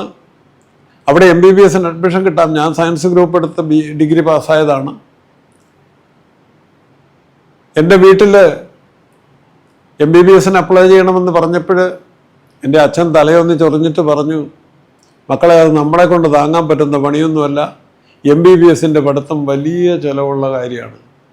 എടുത്താൽ പൊങ്ങുന്നതൊക്കെ വേണ്ട എടുക്കാൻ, അതിനൊന്നും പോകണ്ട, ആ പ്ലാനങ്ങ് വിട്ടേരെ. അച്ഛൻ പറഞ്ഞാൽ കേൾക്കുന്ന മകനായതുകൊണ്ട് ഞാനതിന് വേണ്ടി തുനിഞ്ഞുമില്ല. അതേക്കുറിച്ച് ഒരൊച്ചയും ബഹളം ഒന്നും ഇട്ടില്ല, മിണ്ടിയില്ല. MBBS-ന് പോയില്ല. ഞാൻ MSc-ക്ക് പോയി, മഹാരാജാസ് കോളേജിൽ പഠിച്ചു. പിന്നീട് ഉപരിപഠനത്തിന് വേറെ സ്ഥലങ്ങളിലേക്ക് അങ്ങനെയുള്ള കാര്യങ്ങളൊക്കെ ഗവേഷകനായിട്ടൊക്കെ നടക്കുമ്പോൾ കോട്ടയം മെഡിക്കൽ കോളേജിൽ തന്നെ ഞാൻ 3 വർഷത്തിന് ശേഷം തിരിച്ചു വരുന്നു ഒരു ഗവേഷണ വിദ്യാർത്ഥിയായിട്ട്. എനിക്കന്ന് ഇന്ത്യൻ കൗൺസിൽ ഓഫ് മെഡിക്കൽ റിസർച്ചിൻ്റെ 300 രൂപ ഫെലോഷിപ്പാണ് കിട്ടുന്നത്. അത് വാങ്ങിച്ച് ഞാനവിടെ ഗവേഷണ വിദ്യാർത്ഥിയായിട്ട് റിസർച്ച് സ്കോളറായിട്ട് വരുമ്പോൾ എൻ്റെ ക്ലാസ്സിൽ നിന്ന് ഒരേ ബെഞ്ചിലിരുന്ന് BSc-ക്ക് പഠിച്ച് പാസ്സായ എന്നെക്കാളും 2 മുതൽ 6 വരെ ശതമാനം മാർക്ക് കുറവുള്ള 2 പേര് അവിടെ തേർഡ് ഇയർ MBBS പഠിക്കുന്നുണ്ട്, രാജഗോപാലും പ്രതാപനും. അതായത് അന്ന് യാതൊരു എൻട്രൻസ് പരീക്ഷയുമില്ലാതെ ഡിഗ്രിയുടെയോ 11ാം ക്ലാസ്സാണ് അന്ന്, 11ാം ക്ലാസ്സിലെയോ മാർക്കിൻ്റെ അടിസ്ഥാനത്തിലാണ് MBBS അഡ്മിഷൻ കൊടുത്തിരുന്നത്. ഒരു എൻട്രൻസും ഇല്ല, ഒരു എൻട്രൻസ് കോച്ചിങ്ങും ഇല്ല. നല്ല മാർക്കുണ്ടെങ്കിൽ അഡ്മിഷൻ കിട്ടുമെന്നുള്ളത് ഉറപ്പ്, എനിക്ക് കിട്ടുമെന്ന് ഉറപ്പായിരുന്നു. ഞാൻ അപ്ലൈ ചെയ്തില്ല, പിന്നെ അങ്ങനെ എനിക്ക് കിട്ടും. ആ സ്ഥിതി മനസ്സിൽ വെച്ചുകൊണ്ടാണ് ഞാനിത് പറയുന്നത്. അന്ന് അങ്ങനെ പറ്റുമായിരുന്നെങ്കിൽ ഇന്ന് എന്തുകൊണ്ട് പറ്റുന്നില്ല? അതിനെക്കുറിച്ച് പറയുമ്പോൾ ഞാൻ ആകെ പറഞ്ഞു കേട്ടിട്ടുള്ള ലോജിക്കായിട്ടുള്ള ഒരൊറ്റ കാര്യം മാത്രമേ ഉള്ളൂ. ഇവിടെ സ്റ്റേറ്റ് ബോർഡുണ്ട്, CBSE ഉണ്ട്, മറ്റു പല ബോർഡുകളുണ്ട്, പലതരത്തിലാണ് ഈ പരിപാടി. അതുകൊണ്ട് ഇതിൻ്റെ സ്റ്റാൻഡേർഡുകൾ തമ്മിലൊരു ഏകോപനം ഒന്നും ഒരിക്കലും ഉണ്ടാവില്ല. അതുകൊണ്ട് ഈ 12ാം ക്ലാസ്സിലെയോ അല്ലെങ്കിൽ ആ ക്ലാസ്സിലെ മാർക്ക് ലിസ്റ്റിൻ്റെ അടിസ്ഥാനത്തിൽ ഒരു സെലക്ഷൻ നടത്തുക ബുദ്ധിമുട്ടാണ്. അതുകൊണ്ടാണ് എൻട്രൻസ് പരീക്ഷ എന്നാണ് ലോജിക്കലായിട്ട് ആകെ കേട്ടേക്കുന്ന ഒരു മറുപടി. ബാക്കിയെല്ലാം ചുമ്മാ ആവശ്യമില്ലാത്ത കാര്യങ്ങളാണ് പറയുന്നത്. ഇവിടെ +2 വേണമെങ്കിൽ ഒരു കോമൺ പരീക്ഷ എന്തുകൊണ്ട് സംഘടിപ്പിച്ചുകൂടാ? എന്നിട്ട് +2 മാർക്കിൻ്റെ അടിസ്ഥാനത്തിൽ അഡ്മിഷൻ നിശ്ചയിക്കാവുന്നതാണ്.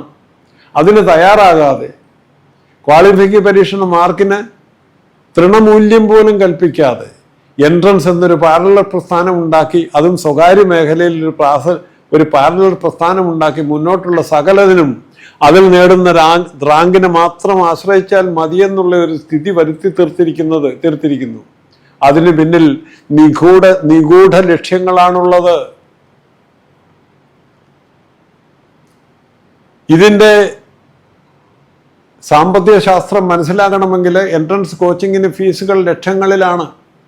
ലക്ഷങ്ങൾ മുടക്കി ഭാഗ്യ പരീക്ഷണം നടത്തുകയാണ് 12ാം ക്ലാസ്സിൽ എല്ലാ വിഷയത്തിനും A+ നേടിയവർ. പണമുള്ളവർ വീണ്ടും ലക്ഷങ്ങൾ ഒന്ന് പരീക്ഷിച്ചു, നടന്നില്ല, വീണ്ടും ലക്ഷങ്ങൾ അടച്ച് ഭാഗ്യപരീക്ഷണം ആവർത്തിക്കുന്നു. 2, 3, 4 തവണയൊക്കെ ആവർത്തിക്കുന്നവരെ എനിക്കറിയാം. ലക്ഷങ്ങളില്ലാത്തവരോ കോച്ചിങ് സെൻ്ററിൻ്റെ പടിക്ക് പുറത്ത് അവർ പ്രൊഫഷണൽ കോഴ്സ് സ്വപ്നങ്ങളെ എന്നേക്കുമായി മറക്കണം. ഇതാണ് ഇവിടുത്തെ സാമൂഹ്യനീതി. അതിനു വേണ്ടിയിട്ട് ഒരു എൻട്രൻസ് പരീക്ഷാ സമ്പ്രദായവും കോച്ചിങ്ങും എല്ലാം കൊണ്ടുവന്നൊരു പാരലൽ പ്രസ്ഥാനം സ്വകാര്യ മേഖലയിൽ ഇവിടെ തഴച്ചു വളരാൻ അനുവദിച്ചിരിക്കുകയാണ്. ചില എൻട്രൻസ് കോച്ചിങ് സ്ഥാപനങ്ങളുടെ ക്യാമ്പസുകൾ പോയി കണ്ടാൽ നിങ്ങൾ തല കൈവച്ച് പോകും. മദ്രാസ് ഹൈക്കോടതി അഭിപ്രായപ്പെട്ടു, നിങ്ങൾക്കത് എന്നോടൊപ്പം വായിക്കാം, എൻട്രൻസ് കോച്ചിങ്ങിന് പോകാതെ മെഡിക്കൽ സീറ്റ് കരസ്ഥമാക്കുവാൻ കഴിഞ്ഞവരുടെ എണ്ണം തീരെ നിസ്സാരമാണെന്നത് ഞെട്ടിക്കുന്ന അറിവാകുന്നു.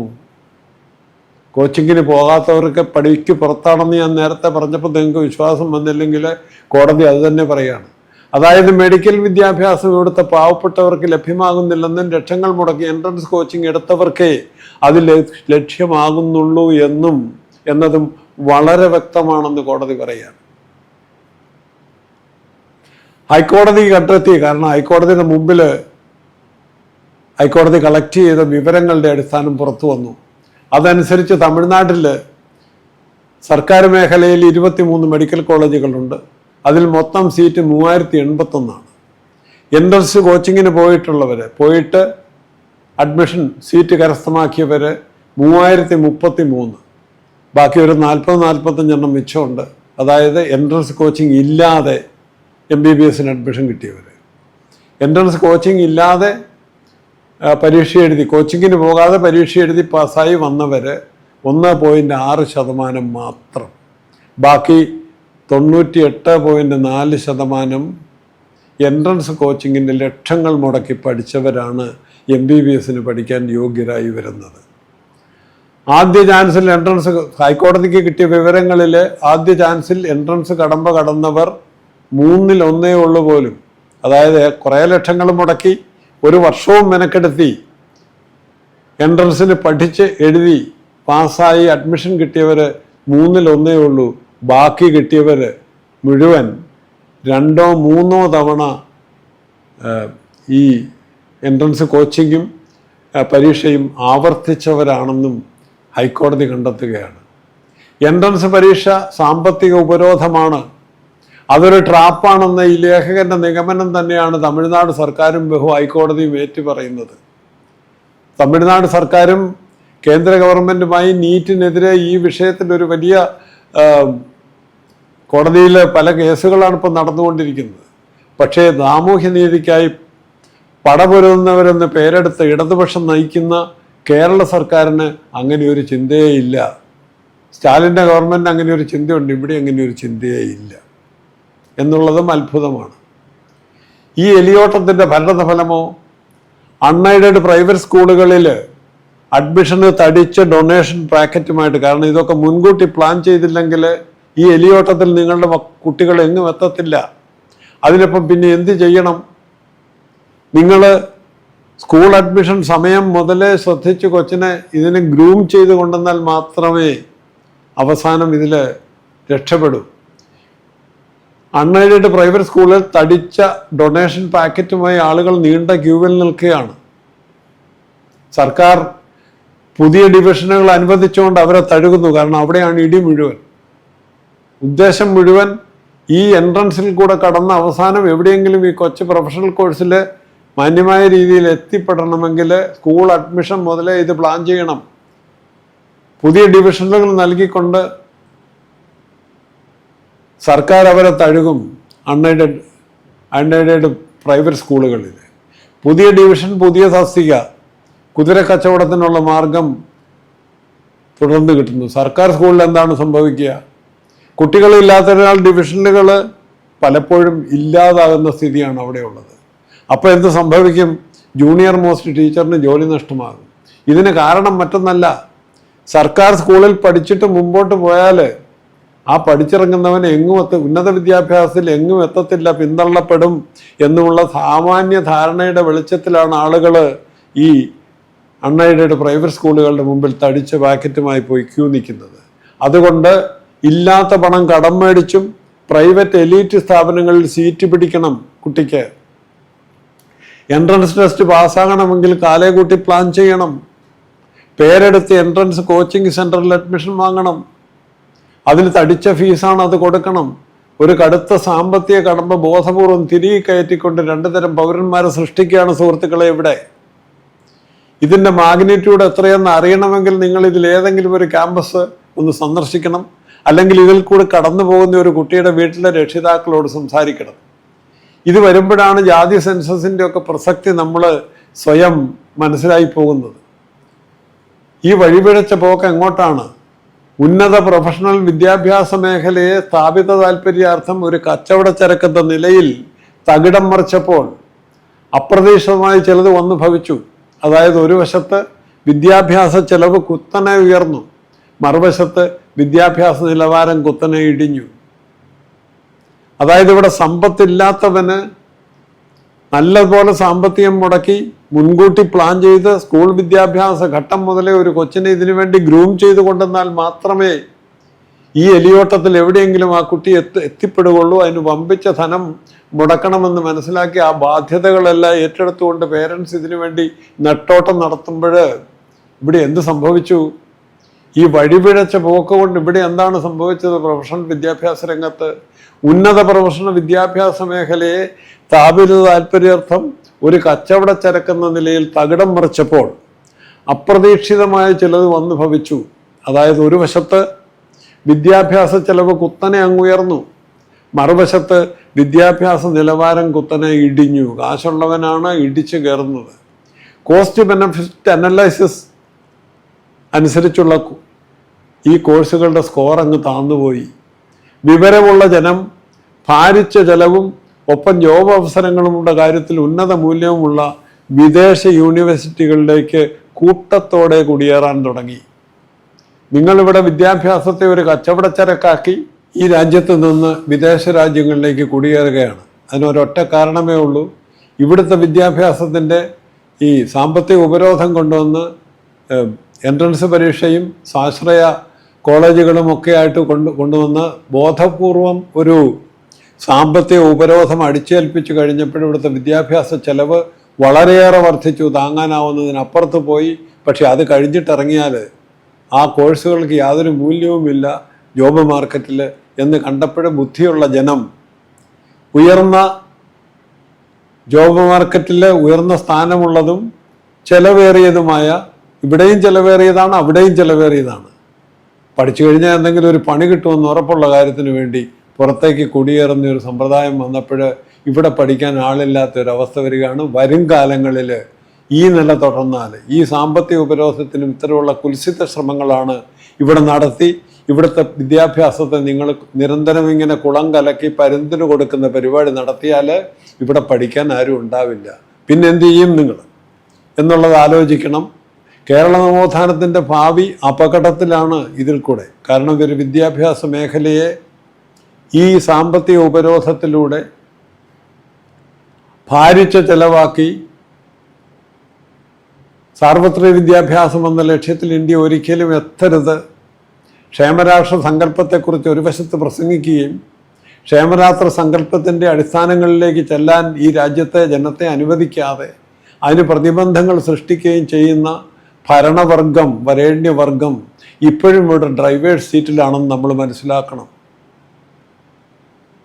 അതിനൊരു പരിഹാരമില്ലാതെ വരുമ്പോൾ ഇവിടെ പ്രൊഫസർ PKM തരകൻ നടത്തിയ ഒരു വലിയ പഠനത്തിൻ്റെ അവസരത്തിൽ അദ്ദേഹം പറയുന്നത് the poor in Kerala society are likely to be trapped into a situation of lesser assets and relatively less incomes in the foreseeable future, thereby increasing not only economic but also social cleavages. ഇവിടുത്തെ പാവപ്പെട്ടവൻ്റെ നില ഇനിയും ഗുരുതരമാകാനിരിക്കുന്നേ ഉള്ളൂ എന്നാണ് അദ്ദേഹം പറയുന്നത്. ഭാവിയിൽ in the ഫോർസിയബിൾ future അവർക്ക് ആവശ്യത്തിനുള്ള വസ്തുവകകളോ സമ്പത്തോ ഉണ്ടായിരിക്കില്ല. അതായത് ദാരിദ്ര്യം അവർക്കിടയിൽ വർദ്ധിക്കാൻ പോകുന്നേ ഉള്ളൂ. അത് അങ്ങനെ വരുമ്പോൾ സാമ്പത്തികമായിട്ടുള്ള ഉച്ചനീചത്വങ്ങൾ വർദ്ധിക്കുമെന്ന് മാത്രമല്ല അത് സാമൂഹ്യമായിട്ടുള്ള വേർതിരിവുകൾക്കും ഉച്ചനീചത്വങ്ങൾക്കും ഒക്കെ വഴിവെക്കുമെന്നും കൂടെ അദ്ദേഹം വാണിംഗ് തരുന്നുണ്ട്. ഇത് മനസ്സിലാക്കാതെ ഒരു വശത്ത് ക്ഷേമരാഷ്ട്രം പ്രസംഗിക്കുകയും മറുവശത്ത് അതിന് ഘടകവിരുദ്ധമായത് ചെയ്യുകയും ചെയ്തുകൊണ്ട് നടന്നാൽ കേരള നവോത്ഥാനത്തിൻ്റെ ഭാവി ഇന്ത്യയിലെ എന്ന് മാത്രമല്ല കേരള നവോത്ഥാനത്തിൻ്റെ നമ്മൾ കൂടുതൽ ചർച്ച ചെയ്ത് ധാരാളം സമയം ചെലവിട്ടിട്ടുള്ള കേരള നവോത്ഥാനത്തിൻ്റെ ഭാവി അപകടത്തിലാണെന്നാണ് അദ്ദേഹം സൂചിപ്പിക്കുന്നത്. സഹസ്രാബ്ദങ്ങളായി നിലനിന്ന ബ്രാഹ്മണ മേധാവിത്വം, ജാതി വിവേചനം, തീണ്ടൽ ഇതെല്ലാം നമ്മൾ കൃത്യമായി അറിഞ്ഞിരിക്കേണ്ട ഒരു കാര്യമാണ് ഇനി പറയുന്നത്. ഇവിടെ സഹസ്രാബ്ദങ്ങളായി ബ്രാഹ്മണ മേധാവിത്വമായിരുന്നു എന്ന് നമ്മൾ പരാതിപ്പെടും. ജാതി വിവേചനം നടപ്പാക്കിയിരുന്നു എന്ന് പരാതിപ്പെടും. തീണ്ടലുണ്ടായിരുന്നു നമ്മൾ തൊട്ടുകൂടാത്തവരും തീണ്ടിക്കൂടാത്തവരും ദൃഷ്ടിയിൽപ്പെട്ടാലും ദോഷമുള്ളവരുടെ എന്നൊരവസ്ഥ ഇവിടെ ഉണ്ടായിരുന്നു. ഇതെല്ലാം സുഹൃത്തുക്കളെ AK-47 ഗൺ ഓരോ അവർണൻ്റെയും കഴുത്തിൽ വെച്ചുകൊണ്ട് ഭീഷണിപ്പെടുത്തിയല്ല ഇതൊന്നും നടപ്പാക്കിയിരുന്നത്. ഇതെല്ലാം ബുദ്ധിപരമായ അട്ടിമറികൾ തന്നെയായിരുന്നു. അതാണ് ഞാൻ നേരത്തെ പറഞ്ഞ കർമ്മഫല പാപയോനി ദൈവവിധി തിയറി എന്ന് പറയുന്നത്. ബുദ്ധിപരമായ ഒരു അട്ടിമറിയായിരുന്നു അത്. അതാണ് പ്രതിവിപ്ലവത്തിൻ്റെ പ്രത്യേകത. അത് ബുദ്ധിപരമായ മാർഗങ്ങളിൽ കൂടി ഒരു വലിയ മാറ്റം വരുത്തിയെടുക്കുക എന്നുള്ളതാണ്. അതിന് വലിയ സ്കീമിങ് വേണം, അതിന് കൂർമ്മ ബുദ്ധി വേണം, അത് ഉപയോഗിക്കണം. അവർണരെ പേശീബലത്തെക്കാളേറെ ബുദ്ധിപരമായ തന്ത്രങ്ങളിലൂടെ അടിമകളാക്കിയായിരുന്നു എന്ന് നാം മനസ്സിലാക്കണം. ഉദാഹരണത്തിന് ഞാൻ നേരത്തെ പറഞ്ഞ കർമ്മഫല പാപയോനി ദൈവവിധി സിദ്ധാന്തം. ഇവിടുത്തെ 98% അവർണനും അത് കണ്ണും പൂട്ടി വിശ്വസിച്ചു. ഈ പ്രോപ്പഗൻഡ ഇത് കർമ്മഫലമാണ്, നിങ്ങൾ പാപയോനിയിൽ വന്ന് ജനിക്കാൻ ഇടയായത് ഉജ്ജന്മ കർമ്മഫലം കൊണ്ടാണ്, അപ്പോൾ അത് ദൈവവിധിയാണ്, അത് നിങ്ങളുടെ വിധി വൈപരീത്യമാണ്, അതിനെ മാറ്റിയെടുക്കാൻ സാധ്യമല്ല എന്ന് പറഞ്ഞ് പ്രചരിപ്പിച്ചപ്പോൾ നിങ്ങൾക്ക് വിദ്യാഭ്യാസം തരാത്തത്, നിങ്ങളെ ക്ഷേത്രത്തിൽ പ്രവേശിപ്പിക്കാതെ, നിങ്ങളെ വഴിയെ നടത്താത്തത്, നിങ്ങളെ കിണറ്റിൽ നിന്ന് വെള്ളം കോരാൻ അനുവദിക്കാത്തത്, ഇതെല്ലാം കർമ്മഫല പാപയോനി ദൈവവിധി തിയറി അനുസരിച്ചാണെന്ന് പറഞ്ഞപ്പോൾ അത് വിശ്വസിക്കാനേ നമ്മളുണ്ടായിരുന്നുള്ളൂ. അതൊരു ബുദ്ധിപരമായ നീക്കമാണ്. ഒരു സത്യം ഞാൻ തുറന്നു പറയട്ടെ, ഒരു വലിയ ഒരു ഭാരം ഏറെയാണ് മനസ്സിന്. അങ്ങനെയുള്ളൊരു ബുദ്ധിമുട്ടുള്ള മനസ്സോടുകൂടി ഞാൻ നിങ്ങളോട് പറയാണ്, ബുദ്ധിപരമായ അട്ടിമറികളെ നേരിടുന്നത് ബുദ്ധിപരമായ തന്ത്രങ്ങളിലൂടെ ആണെങ്കിൽ മാത്രമേ വിജയിക്കൂ. ഇവിടെ വരേണ്യവർഗം പലപ്പോഴും ബുദ്ധിപരമായ മാർഗങ്ങളിൽ കൂടിയാണ് ഇത് നടത്തിക്കൊണ്ടിരുന്നത്. അതിനെ നേരിടാനും അതുപോലെയുള്ള കൂർമ്മ ബുദ്ധി തിരിച്ചും പ്രയോഗിക്കേണ്ടിയിരിക്കുകയാണ്. ശ്രീനാരായണ ഗുരുവിൻ്റെ കാലമൊഴിച്ചാൽ ഇവിടുത്തെ അവർണപക്ഷം ഇതിനെ ബുദ്ധിപരമായിട്ടല്ല നേരിടുന്നത് എന്നുള്ളതാണ് നമ്മുടെ ദുര്യോഗം.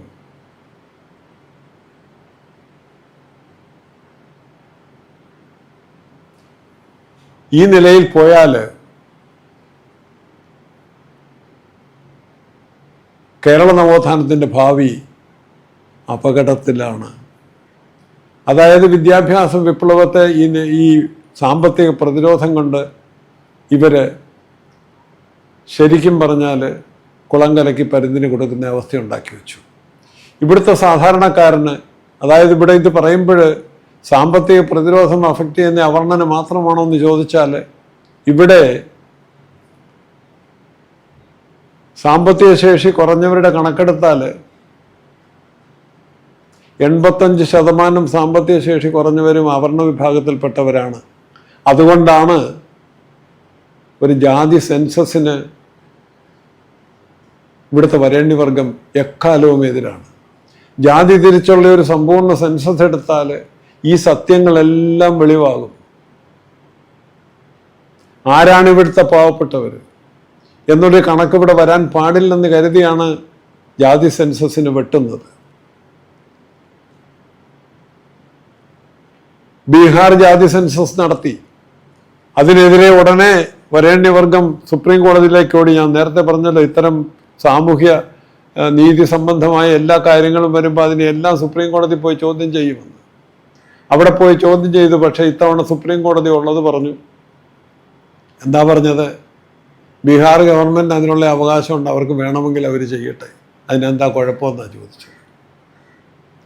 ബീഹാർ ഗവൺമെൻറ് അത് ചെയ്തു തീർത്തു. അതുപോലെ ഇപ്പോഴത്തെ Telangana government, Karnataka government, Tamil Nadu government, Andhra Pradesh ഇവരെല്ലാം ഇത് ചെയ്യുമെന്നാണ് പ്രഖ്യാപിച്ചിരിക്കുന്നത്. നവോത്ഥാനത്തിൻ്റെ പ്രവാചകരെന്ന് അവകാശപ്പെടുന്ന ഇടതുപക്ഷം ഭരിക്കുന്ന ഈ കൊച്ചു കേരളത്തിലെ ഭരണകൂടം മാത്രം ആ നിലയ്ക്ക് ചിന്തിക്കുന്നേയില്ല. അതാണ് മനസ്സിലാക്കാൻ ഏറ്റവും ബുദ്ധിമുട്ടുള്ള ഒരു കാര്യം. ഈ നിലയിൽ മുമ്പോട്ട് പോയാൽ കേരള നവോത്ഥാനത്തിൻ്റെ ഭാവി അപകടത്തിലാണെന്ന് കൃത്യമായും വ്യക്തമായും നമുക്ക് മനസ്സിലാകും. അത് മനസ്സിലാകണം. മനസ്സിലാകാതെ പോരാ. അതിനെ അപകടത്തിൽ നിന്ന് രക്ഷപ്പെടുത്തി ഈ കേരള നവോത്ഥാനം പൂർത്തിയാകേണ്ടത് ഈ നൂറ്റാണ്ടിലാണ്, 21ാം നൂറ്റാണ്ടിലാണ്. അതിനെ ഇതിൽ നിന്ന് മോചിപ്പിക്കേണ്ട ബാധ്യത പ്രത്യേകമായിട്ടും ഇരയുടെ ഭാഗത്ത് നിൽക്കുന്ന നേതൃത്വത്തിനുണ്ട്. അതിന് എത്രയും വേഗം മുന്നോട്ട് വന്ന് അവസരോചിതമായി പ്രവർത്തിച്ചില്ലെങ്കിൽ, ബുദ്ധിപരമായി പ്രവർത്തിച്ചില്ലെങ്കിൽ കേരള നവോത്ഥാനത്തിൻ്റെ ഭാവി അപകടത്തിലാണ് എന്ന് അറിയിച്ചുകൊണ്ട് ഇന്നത്തെ ഈ പ്രഭാഷണം ഇവിടെ അവസാനിക്കുന്നു. എന്നെ ഇതുവരെ ശ്രദ്ധിച്ച് കേട്ടിരുന്ന ഈ 5 ഭാഗങ്ങളിലൂടെ നമ്മളിവിടെ അവതരിപ്പിച്ച ഈ വിഷയം കേട്ടിരുന്ന എല്ലാവർക്കും, ഇതിൻ്റെ ഭാഗമായിട്ടുള്ള എല്ലാവർക്കും എൻ്റെ നന്ദി അറിയിക്കുകയാണ്. ഇവിടെ നമ്മൾ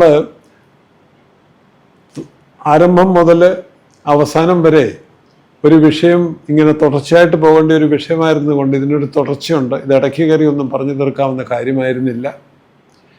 ഇത് കേരള നവോത്ഥാനം എന്താണെന്ന് പറയാതെ, വിദ്യാഭ്യാസ വിപ്ലവം എന്തായിരുന്നു എന്ന് പറയാതെ, വിദ്യാഭ്യാസ വിപ്ലവത്തിലൂടെ എന്ത് നേടിയെന്ന് പറയാതെ, എന്ത് സംഭവിച്ചപ്പോഴാണ് കേരള നവോത്ഥാനത്തിൻ്റെ പാതയിലായി എന്ന് പറയുന്നത് എന്ന് വ്യക്തമാക്കാതെ, നവോത്ഥാനത്തിനെതിരെയുള്ള ഒരു വിപ്ലവത്തെക്കുറിച്ച് അല്ലെങ്കിൽ വിദ്യാഭ്യാസ വിപ്ലവത്തിനെതിരെയുള്ള ഒരു പ്രതിവിപ്ലവത്തെക്കുറിച്ച് പറയാൻ നിവൃത്തിയില്ലായിരുന്നു. അതുകൊണ്ട് ഇതൊരു ഓർഡറിൽ പറഞ്ഞു പോകേണ്ട കാര്യങ്ങളാണ്. ജമ്പ് ചെയ്തൊന്നും പറയാൻ സാധ്യമല്ല. അതുകൊണ്ടാണ് ഈ 5 ഭാഗം ഇതിന് വേണ്ടി വന്നത്. ഇതിലൂടെ കടന്നു പോകുന്ന ആളിന് ഇതിൽ ചില മെസ്സേജുകളുണ്ട്. ആ മെസ്സേജുകൾ മനസ്സിലാക്കി ഓരോരുത്തരാലും ആവുന്നത് കളക്റ്റീവായിട്ടോ ഒറ്റയ്ക്കൊറ്റയ്ക്കോ ചെയ്യാവുന്നതെല്ലാം ചെയ്ത് ഇതേക്കുറിച്ചൊരു അവബോധം സൃഷ്ടിക്കുവാനും ഇതൊരു ചർച്ചാ വിഷയമാക്കുവാനും കേരള നവോത്ഥാനത്തെ അത്ര ചീപ്പായിട്ട് ന്യൂട്രലൈസ് ചെയ്യാൻ വിട്ടുകൊടുക്കാൻ പാടുള്ളതല്ല എന്നുള്ള അപേക്ഷയോടുകൂടി ഞാൻ എൻ്റെ വാക്കുകൾ ഉപസംഹരിക്കുന്നു. നന്ദി, നമസ്കാരം.